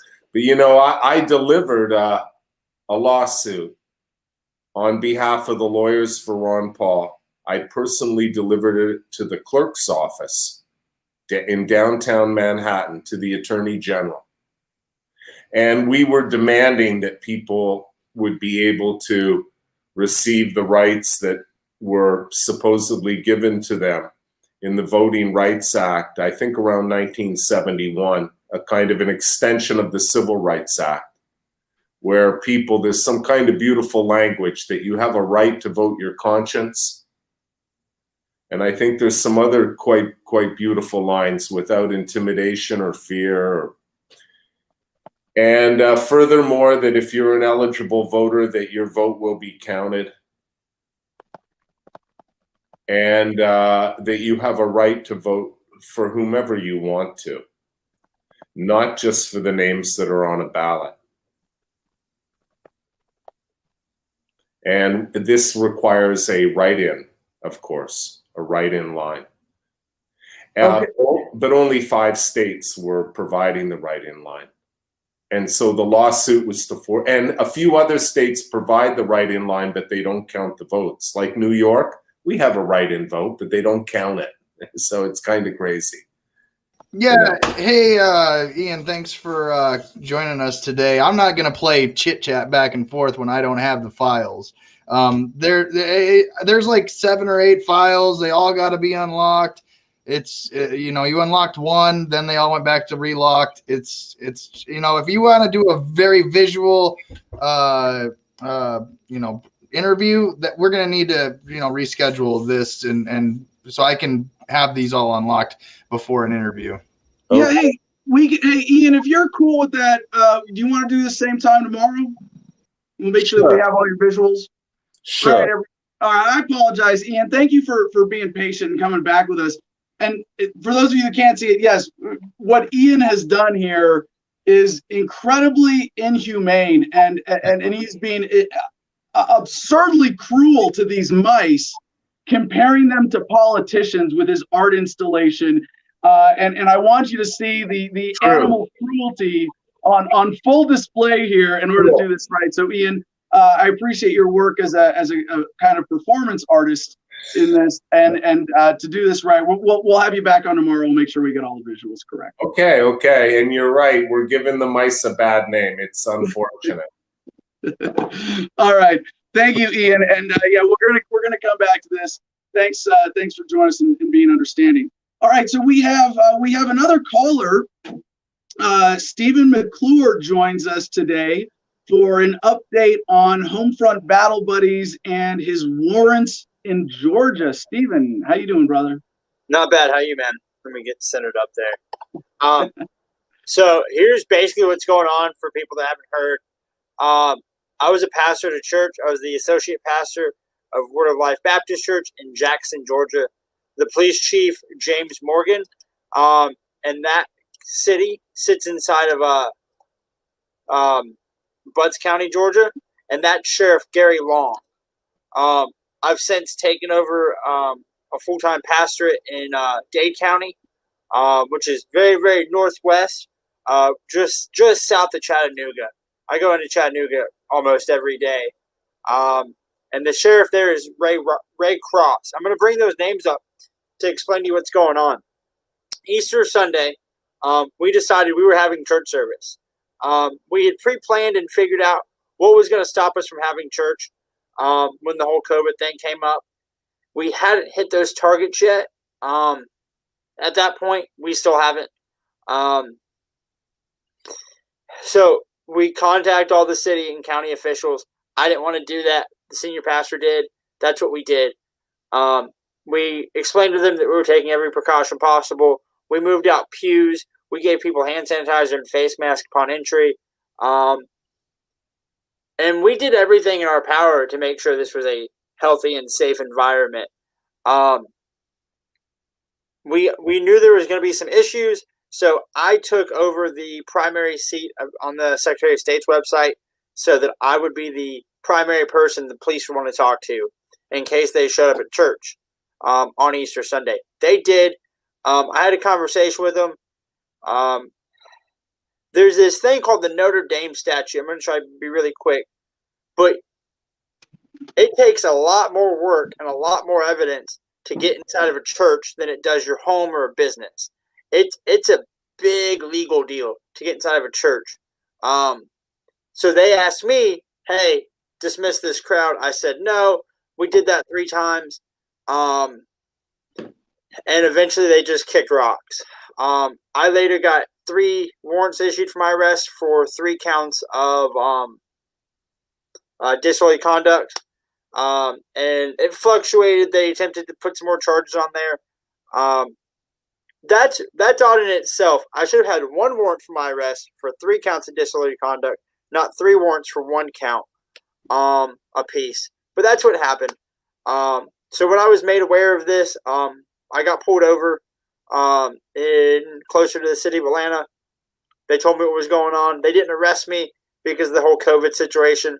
So I immediately called the sheriff's department after that police officer left. I said, hey, here's what's going on. They said, you have a warrant for your arrest, but you can't come in, COVID. I said, I don't believe you. And I showed up a few hours later with the pastor. I was going to check myself in. I was going to get bonded out that night, and we were going to deal with it from there. Sheriff Gary Long refused my entry into his facility. We later became very much aware that he refused my entry because he knew that I was going to have a massive lawsuit on my hands. I was going to be able to sue them for everything. And I told the chief of police that. I was like, I just want you to understand something. I appreciate you doing this because my church needs some property, and y'all are sitting on 25 acres. And I'm an activist, and I would really like a headquarters. So we're going to turn that sucker into a skate park. Thank you. I appreciate this. So the sheriff refused my entry because he doesn't want to get caught up in this lawsuit. He understands that I want to go to jail because I want this lawsuit. Yep. I want this lawsuit. 1, because this whole COVID thing, first of all, it's not a law. So I don't know what's going on in Arizona. I don't know what's going on anywhere else. The governor declared executive orders, and then the city of Atlanta Mayor Bottoms, Keisha Lance Bottoms, made a additional executive order, and there was a giant legal fiasco over that, whether or not mayors and city councils could do executive orders. Governor Kemp immediately filed a lawsuit. I'm sorry, I apologize. Sire Kemp of the realm of Georgia, all hail. All hail. All hail. Hold on, Stephen. Before you get on to that, I just want to go back to one point one thing you said there that was, it's really cool. That I got to point out the significance of being able to make that play as an activist. Like, to go to a cop who's threatening you or anybody else in government and go, oh, please arrest me. I'm going to sue the fuck out of you. Just that was not possible. I don't know, like even 20 years ago. And it's still not possible for most Black people. But we're minorities in America. I don't want to pretend that disadvantage in this situation isn't very real. But yeah, we've come to a different era of sort of legal government accountability where, yeah, that's actually not just a real threat that you would express honestly, but use tactically to get them to not arrest you and to get them, because because if you go to a cop who's messing with you on the street or in whatever individual face-to-face circumstance, and you say, sir, I don't think you want to do this. This is illegal and creates a liability for you and for your department. But if you say, please arrest me, they're going to go, wait, what? Yeah, because I'm going to sue the hell out of you. That forces them into that other way of thinking through the situation. Oh crap! Am I going to get in trouble for this? Is someone going to look at me later for what I did today? And that might actually stop you from getting arrested. That's a great angle to play. Well, so and this is where it becomes problematic. But Georgia state law is very, very strict on this. Once a warrant's issued for your arrest, it cannot go away. There is no circumstance where it goes away without you being fingerprinted. You have to be booked into the system. They have to take a picture of you. They have to put it in the national database. They have to put your fingerprints in the national database. There's no way around this. They can't simply drop a warrant They cannot do it. There's not a pathway for it legally. I mean, they could. So when the chief of police started being an asshole to me and making public comments about me and my family and my church, I got pretty upset. And I may or may not have taken a tape measure into the police department to measure how I was going to remodel this bitch. Yeah, that happened. I got a taser pulled on me for that one. I was told I had to leave, and I was like, I pay taxes. And I sat there, and I was like, I pay taxes, and this one tile is mine. This is my tile. Stay the fuck out of my tile. So all that goes on, right? And here's where it becomes an issue. I am starting a nonprofit called Homefront Battle Buddies. And I do, I appreciate my right to defend myself. There's the big one. Here's the small one. I got pokey things. I got,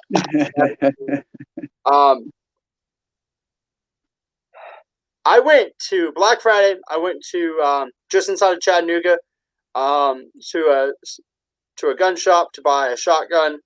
And I was placed under arrest because when they went to file my background check, the FBI called the people and said, hey, Chattanooga PD's on their way. That dude's got a warrant. Whoa, hold on a second. This is new.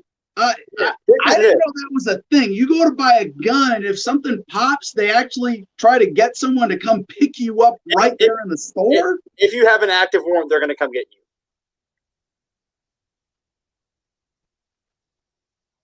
Okay.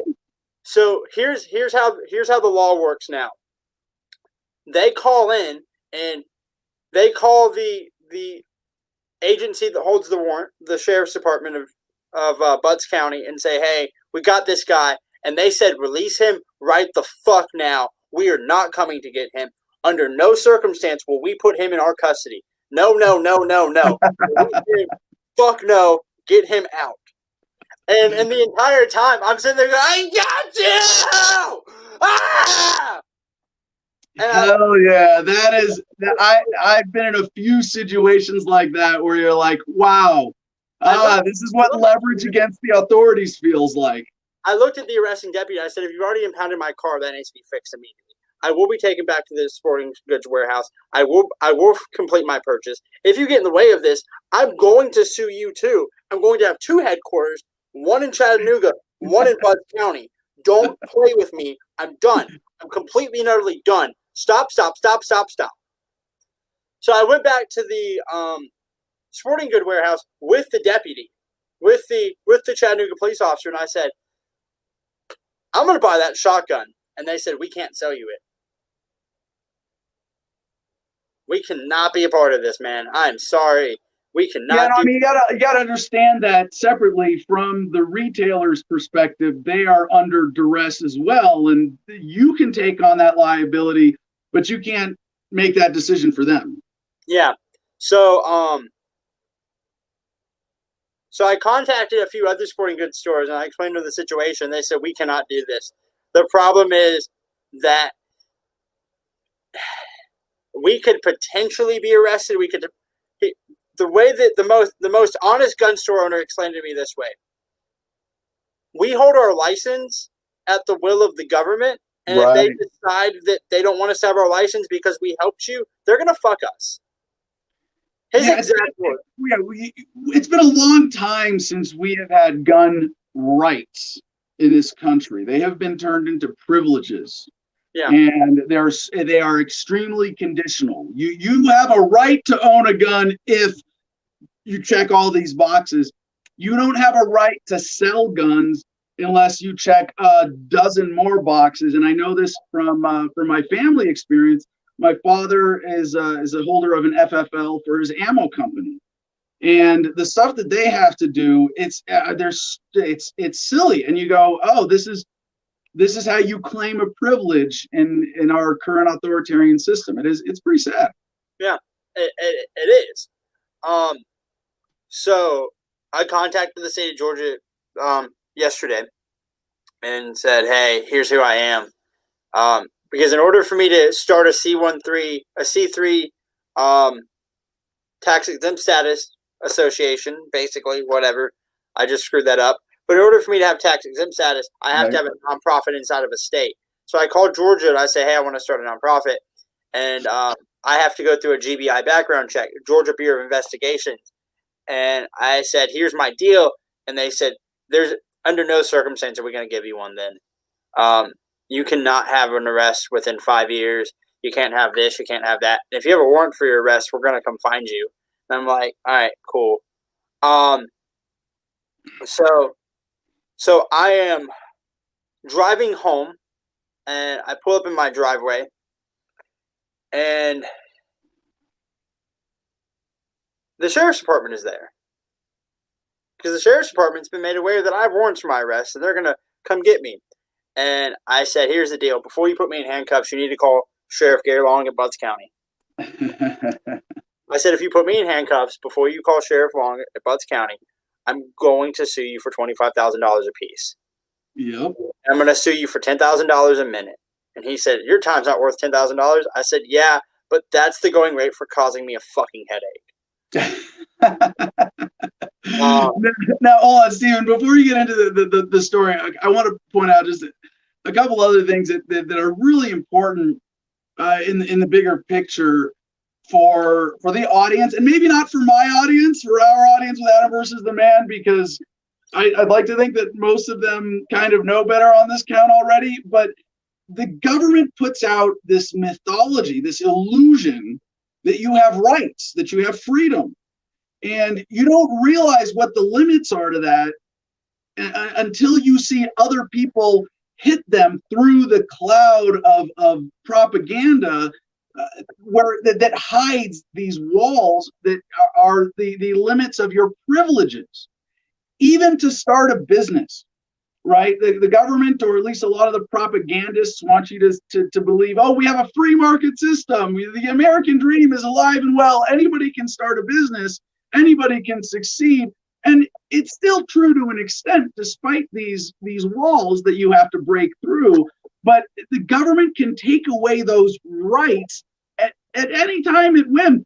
For you, these warrants for victimless crimes, it's well, if the government accuses you of something, yeah, your rights are gone. Not convicts. It would be one thing if there was a greater standard of legal review or principle, like, well, we have decided, we have adjudicated, we have provided due process, and we have decided that Stephen McClure is a piece of shit as a human being and should not have the right to start a business in the great state of Georgia. Okay, all right, that's slightly less bad than, well, we accuse him of something and now he can't do anything. Well, so you bring up a valid point. I want to mention something. So when the sheriff's department or a police officer goes to file a warrant for arrest, they go to the clerk of the court, for the magistrate judge here, and they say, "Here's what's going on," and the magistrate judge writes the warrant out himself, and they write out what's called the GCI code, which is the Georgia state. It's the Georgia legal code, essentially. So the police officers very typically don't even know the technical charge. They have no idea. It's just a warrant in their system. Yeah.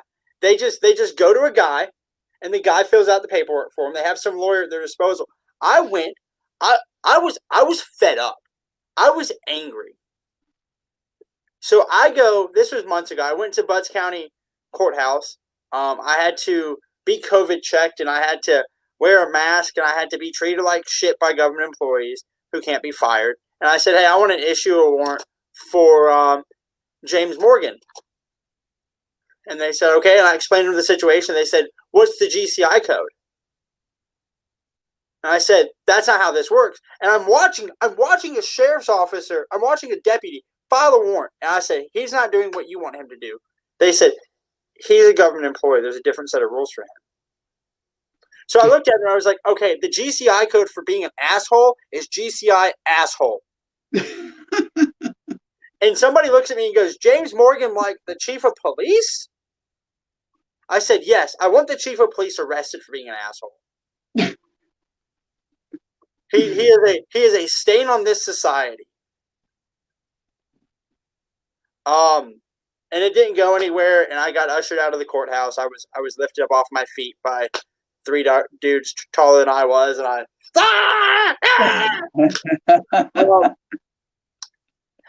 so back to a couple weeks ago.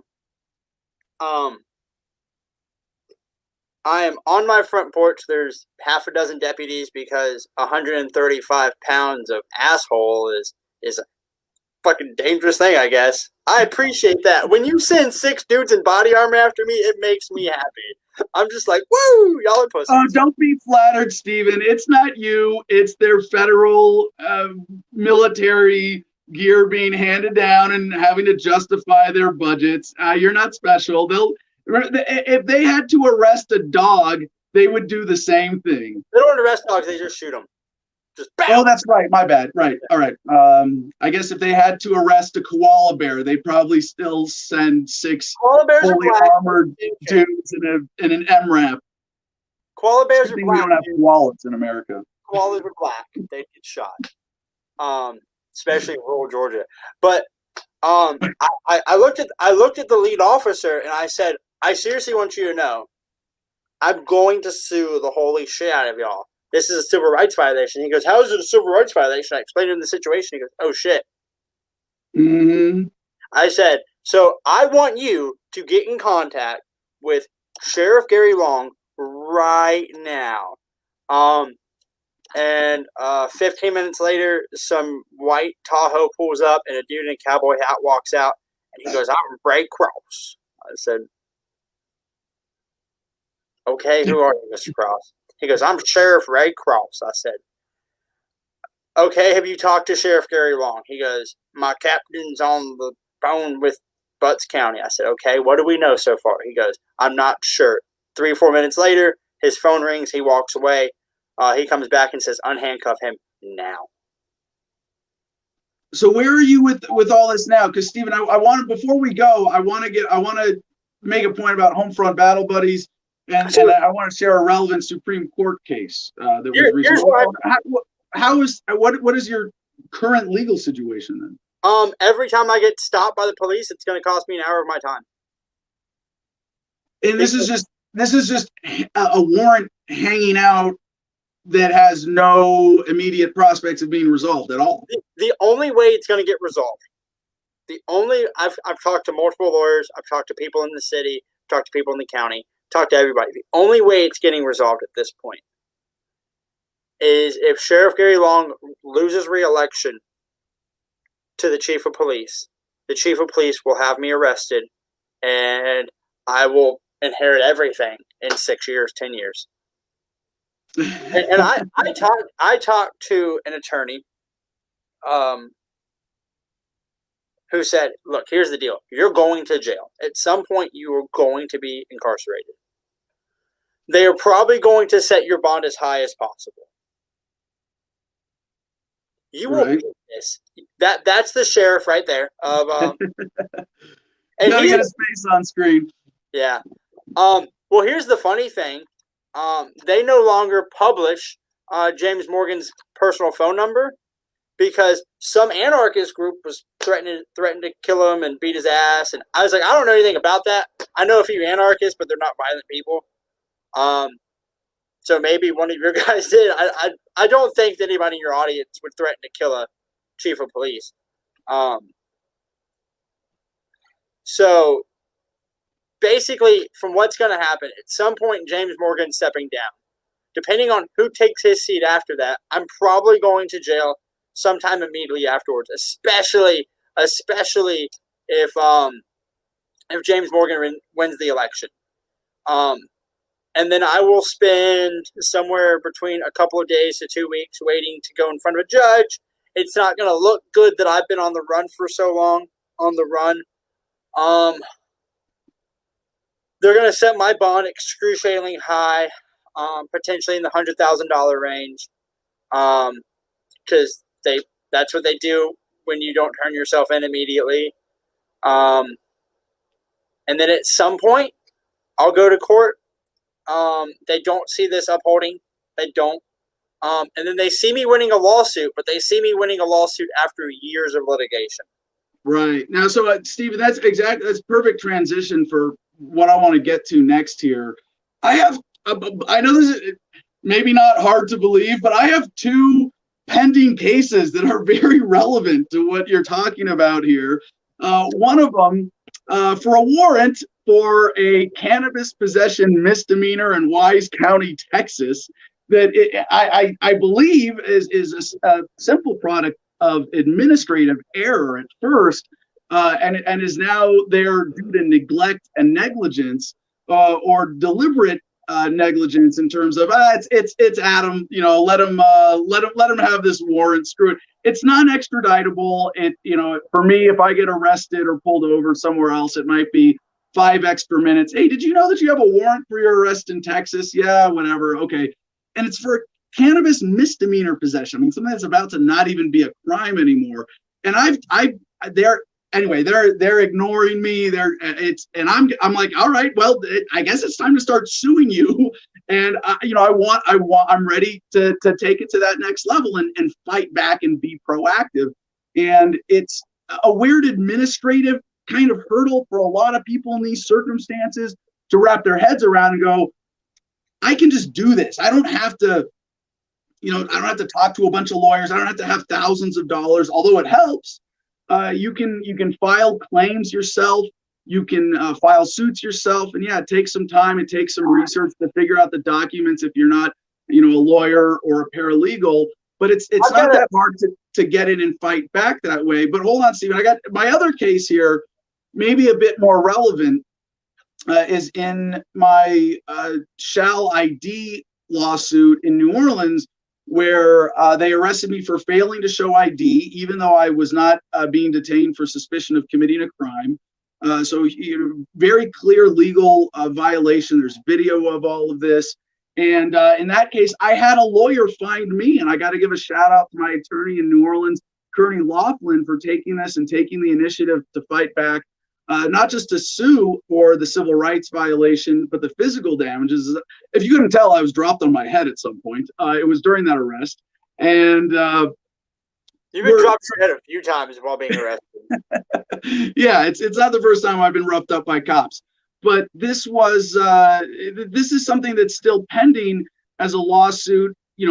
This was in January last year that it happened, this arrest was February last year, and the Texas one was January last year, and it's not easy.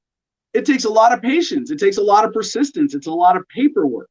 And while it's technically true that you can sue, and this is the headline that I wanted to share from IJ.org, the Institute for Justice. And we're going to cover this more thoroughly on the show tomorrow. U.S. Supreme Court rules unanimously you may sue government agents for damages when they violate your individual rights. Technically true, but not as easy as they make it sound, right? Well, so I've got to disagree with you on something. You do need a lawyer. Please. Because this entire thing, our entire legal code, I mean, we don't even know how many laws we have anymore.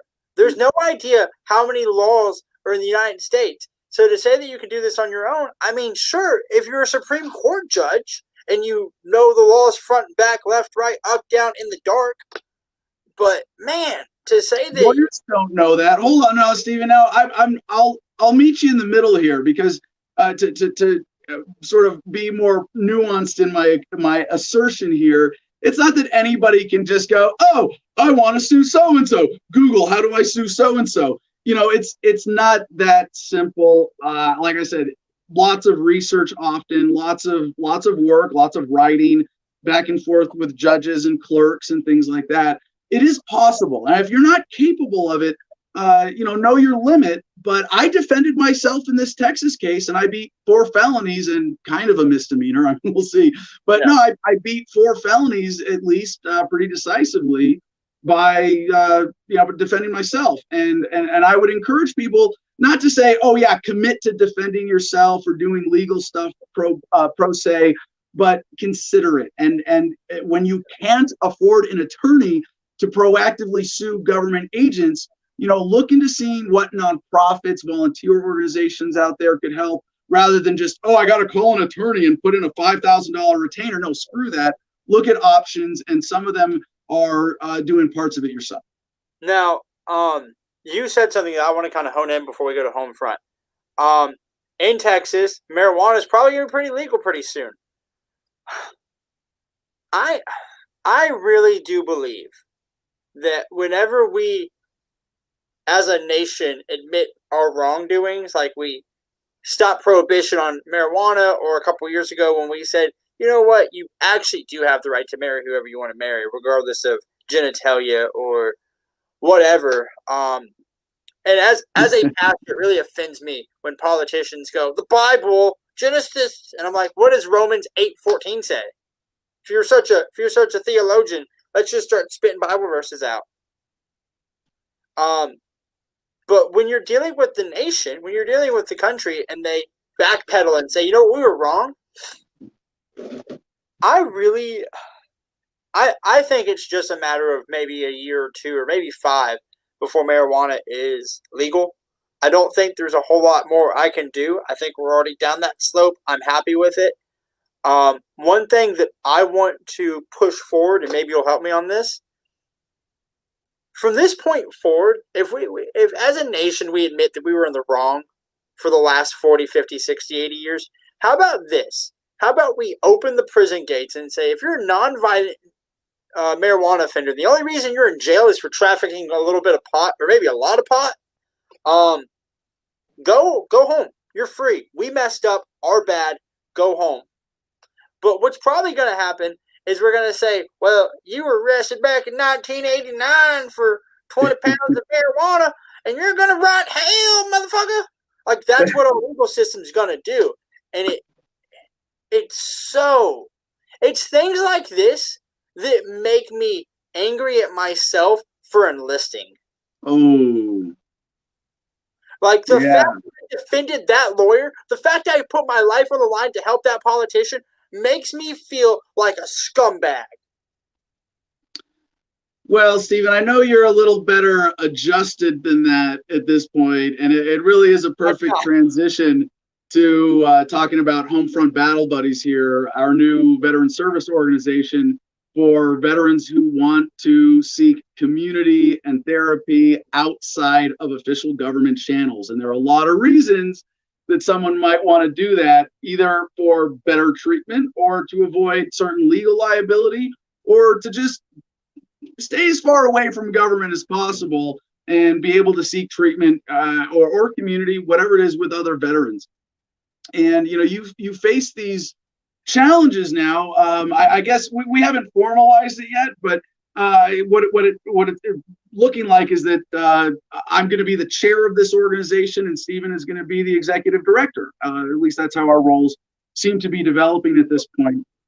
And I want to just point out for anybody who might be watching or listening, because every time we talk to Stephen, we learn fun ways to navigate the legal system. It's really exciting to watch you do what you're doing from a distance here like this, and learn from the ways that you're fighting back.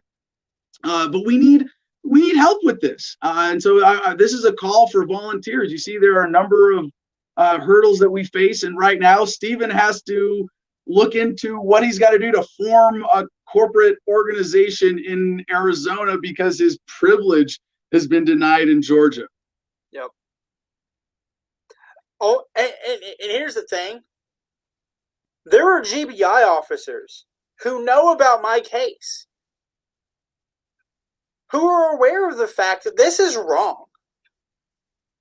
And still, the GBI can't allow me to operate a nonprofit.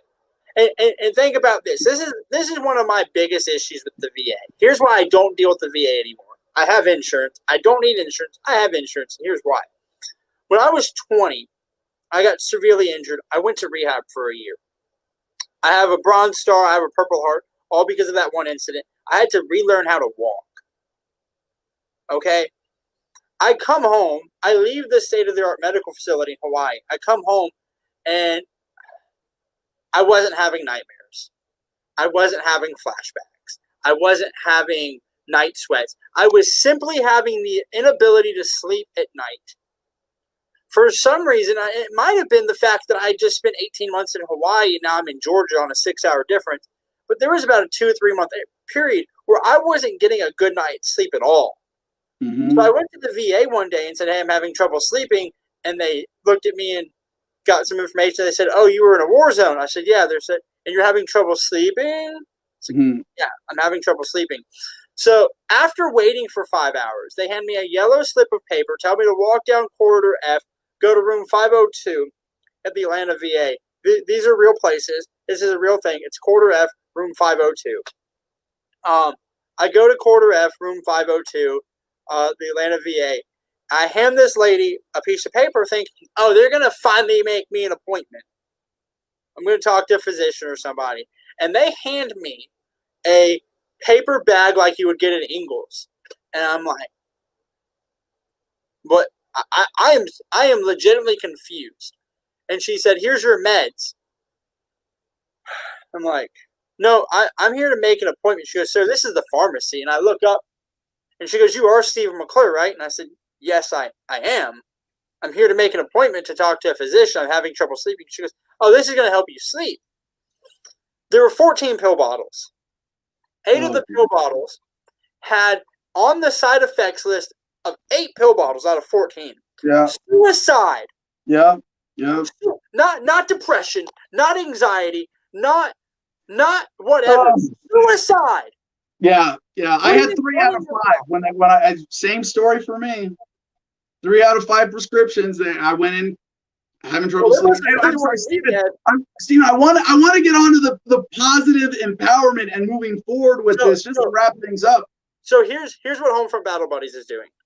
When me and you were in, we said the guy to our left, the guy to our right is our responsibility. We get out and we lose that mindset and we go, oh, you're a vet, I'm a vet too. No, what this is saying, look, even though we're out and even though we have trouble with our government at times, and even though we disagree with things they have to say, you're still my brother. You're still my responsibility. I'm going to help you. I've been through these waters. I've navigated these waters. You don't need to take 8 pills that are going to make you want to blow your brains out. We're going to help you through what happened. We're going to help you come to the conclusion that even though you were victimized, doesn't mean you need to live there in that victimized stance. You don't need the government to survive. You simply don't. And here's how you live a peaceful, productive life. Yes, absolutely. No, so what we want to do is create an online community and a nonprofit to host retreats and help veterans explore alternative or non-official, really not necessarily alternative, but just any sort of treatment or alternative therapy to official government channels. And so if you want to get involved with this, I mean, we're in the very early stages of this. We need help with the website, with social media, with online forums, with mainstream media, promotion, organizing, fundraising, everything. Right now, it's Stephen and I, and we are looking to recruit more core team members for the Homefront Battle Buddies project. We got homefrontbattlebuddies.com. Really excited about seeing that get live, hopefully in the next couple of weeks. Stephen, other than my email, Adam at the Freedom Line, if anybody wants to get a hold of me, how can people connect with you if they want to be part of this project? So it's really simple. It's S as in Stephen, D as in Dean, my last name McClure, MCCLURE 29 at Gmail. Go ahead and get me there. I'm on Facebook. I'm on Instagram. Send me an email. If you have an issue you need to talk about, send me an email with your phone number. I'll give you a call as soon as possible. If you want to help out, send me an email, and then in the subject line put Homefront Battle Buddies, and then what you want to do. If you want to do internet stuff, put internet, and then in the body, tell me what you can do and tell me what you want to do, and we'll get there with you. Awesome. There is no such thing as too little help. So if you can donate $3, thank you. If you can donate an entire website, that's just as cool. I appreciate it. Yes, and pretty soon we'll have Stephen at homefrontbattlebuddies.com, but that's not live yet. Don't send anything there. No. Stephen, don't worry, we'll get there. Thank you so much for joining us and for really, man, it's awesome to see you in just the couple of years that I've known you now step up in so many ways as an activist and as a human being. I got my best activist advice from my dad before going into the military. He said, figure out what you want to do and figure out what is right and wrong and walk between those two lines. So it's not okay to hurt people. It's not. I'm going to live a free life. I'm going to live a free life and not hurt people. And if you get in the way of that, sucks to be you, because my dad's super intelligent and my mom's a stubborn old woman. And I take qualities from both of those people. And you just got to keep doing it. You got to make a decision that I'm not going to get bullied. I'm not going to get mistreated. And if you have a shiny badge, you still don't get to mistreat me. You still don't get to abuse me. And have I spent some nights in jail for sitting out front of the governor's mansion? Yes. Do I regret it? No. Nice. All right. Well, thank you so much. Hey, Steven, I'm sorry we're a little over time. We got to go. Any last thoughts or anything critical to sign off? If you're in that crisis mode, send me an email. Please, please, please, please, please. Do not do anything before you send me an email. If you're in a crisis situation, don't take your life, bro. You are my brother on the battlefield, and you're my brother at home. We love you. Seriously. Thank you, Steven. And I think we would be remiss in this conversation to not also mention that GIRightsHotline.org is a great resource for anybody who's still in the military or dealing with legal issues with the military or trying to get out as a conscientious objector or for any other reason. GIRightsHotline.org. I first learned of them when I was active with Iraq Veterans Against the War. And I still get a lot of emails from people in the military on active duty with questions that are just answered by, well, call these people, GIRightsHotline.org. Very important resource. Now, before we wrap up, we're going to go to Comment Jim Freedom, of course, to check in with our audience. And but as I do that, Jim, did you notice what was sent here to the Producers Club right now? Pretty big news. We're going to have to come back to this tomorrow because it turns out that Trump might have a chance of saving his entire presidency from being condemned by historians as being pure evil and uselessness. And that is that the Daily Beast has this story. Trump is considering clemency for Silk Road founder. Two sources tell the Daily Beast that the president has expressed sympathy for Ross Ulbricht. Yeah. If that's, I mean, I doubt. I hate to be pessimistic at all because this is such an exciting possibility. I'm not hopeful for Trump doing the right thing because he's Trump. But if he does in this case, man, I'm gonna have to reconsider some things. Yeah, that would be, of course, we're playing the wonderful if game, you know. If he did that, I feel like what would stop you from just going on down the line and going with Julian Assange and Edward Snowden, giving them some pardons, you know? Why not really go out like, okay, yeah, remember, I'm the anti-establishment guy.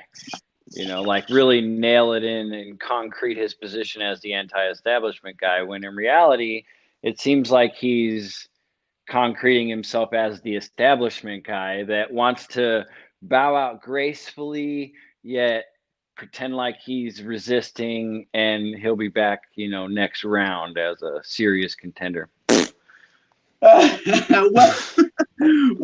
I like to think that this is where Trump's ego might be a force for good, right? Trump wants to be remembered with something positive.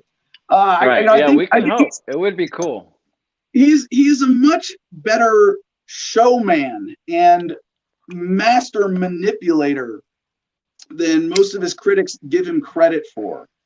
And you know, it really doesn't matter what's the first thing you said if the last thing you said makes everybody love you, right? And if that's the sign off to Trump's presidency, he gets to earn the title of Trump the Forgiving.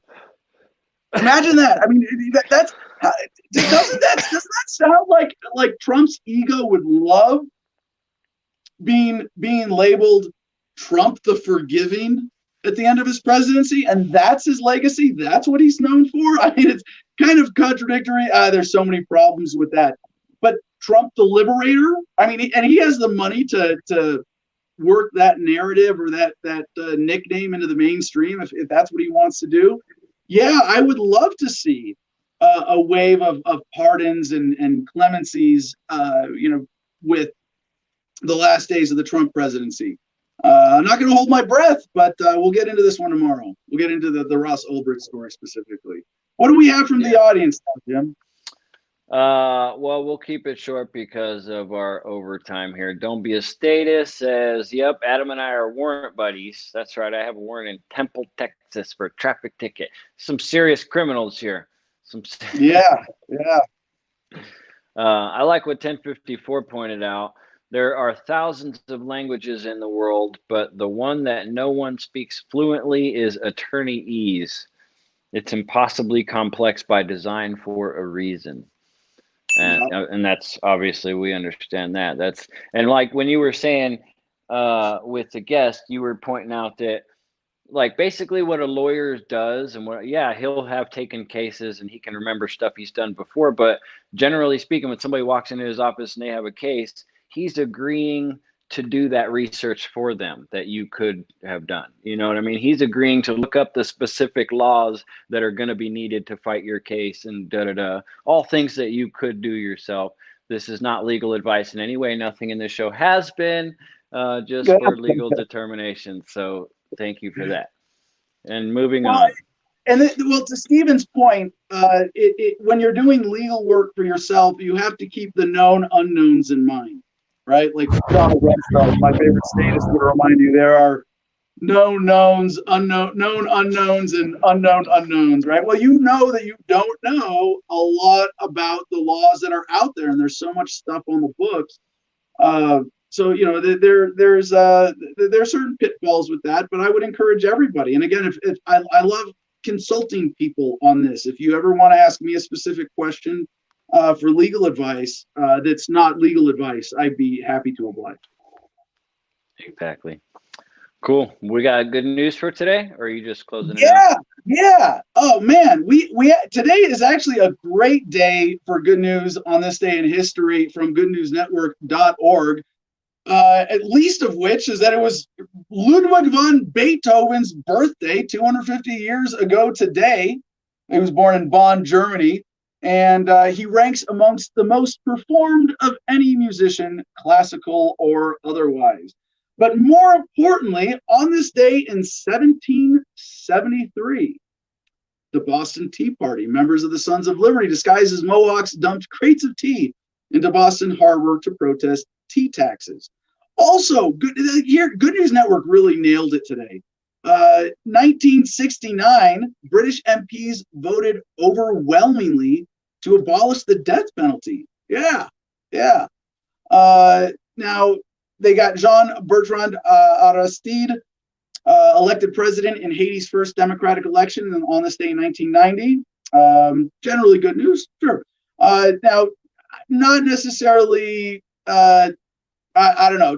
On this day in 2003, the CAN-SPAM Act of 2003 was signed into U.S. law, establishing the first national standards for sending commercial email and requiring enforcement by the FTC. Sometimes government does good things that should happen without government. It's celebrated with being a good thing without giving them credit for it, right? But more importantly, on this day in history, in the year 2007, the great Ron Paul, a nearly unknown U.S. presidential candidate, raised a record amount of money online in a single day, over $6 million in 24 hours, from mostly small donors, including introducing a new way for Americans to fund grassroots candidates online without the need for major party support. And it wasn't just that, but the Ron Paul money bomb was spurred by the blackout in the mainstream media. And they said, when he's nearly unknown. No, someone who's nearly unknown doesn't get to raise a record amount of money online, but someone who's blacked out by the mainstream media, whose supporters are pissed off about that and want to make a point. Yes, for someone like that, Ron Paul was able to break records and make history on this day in 2007. And today is Kazakhstan's Independence Day and South Africa's Day of Reconciliation. And on that note, don't forget to support the show by going to AdamVersusTheMan.com. Check us out on Patreon, patreon.com/AdamVersusTheMan. Join us for $10 a month to get into the Producers Club for exclusive access and 15% off and free shipping on everything at the AdamVersusTheMan.com store. You can also support us by going to CigarFederation.com and using promo code ADAM10, ADAM, all caps 10, to check out. Gets you 10% off. And MakeThemDebate.com. Check out my profile. Pledge to make a debate happen. Really fun mechanism. Let's make another one. And at the Garden of Freedom on Instagram is where you can see what's going on here in Gardenia. And with that, peace and love, y'all. Choose happiness and be excellent to each other.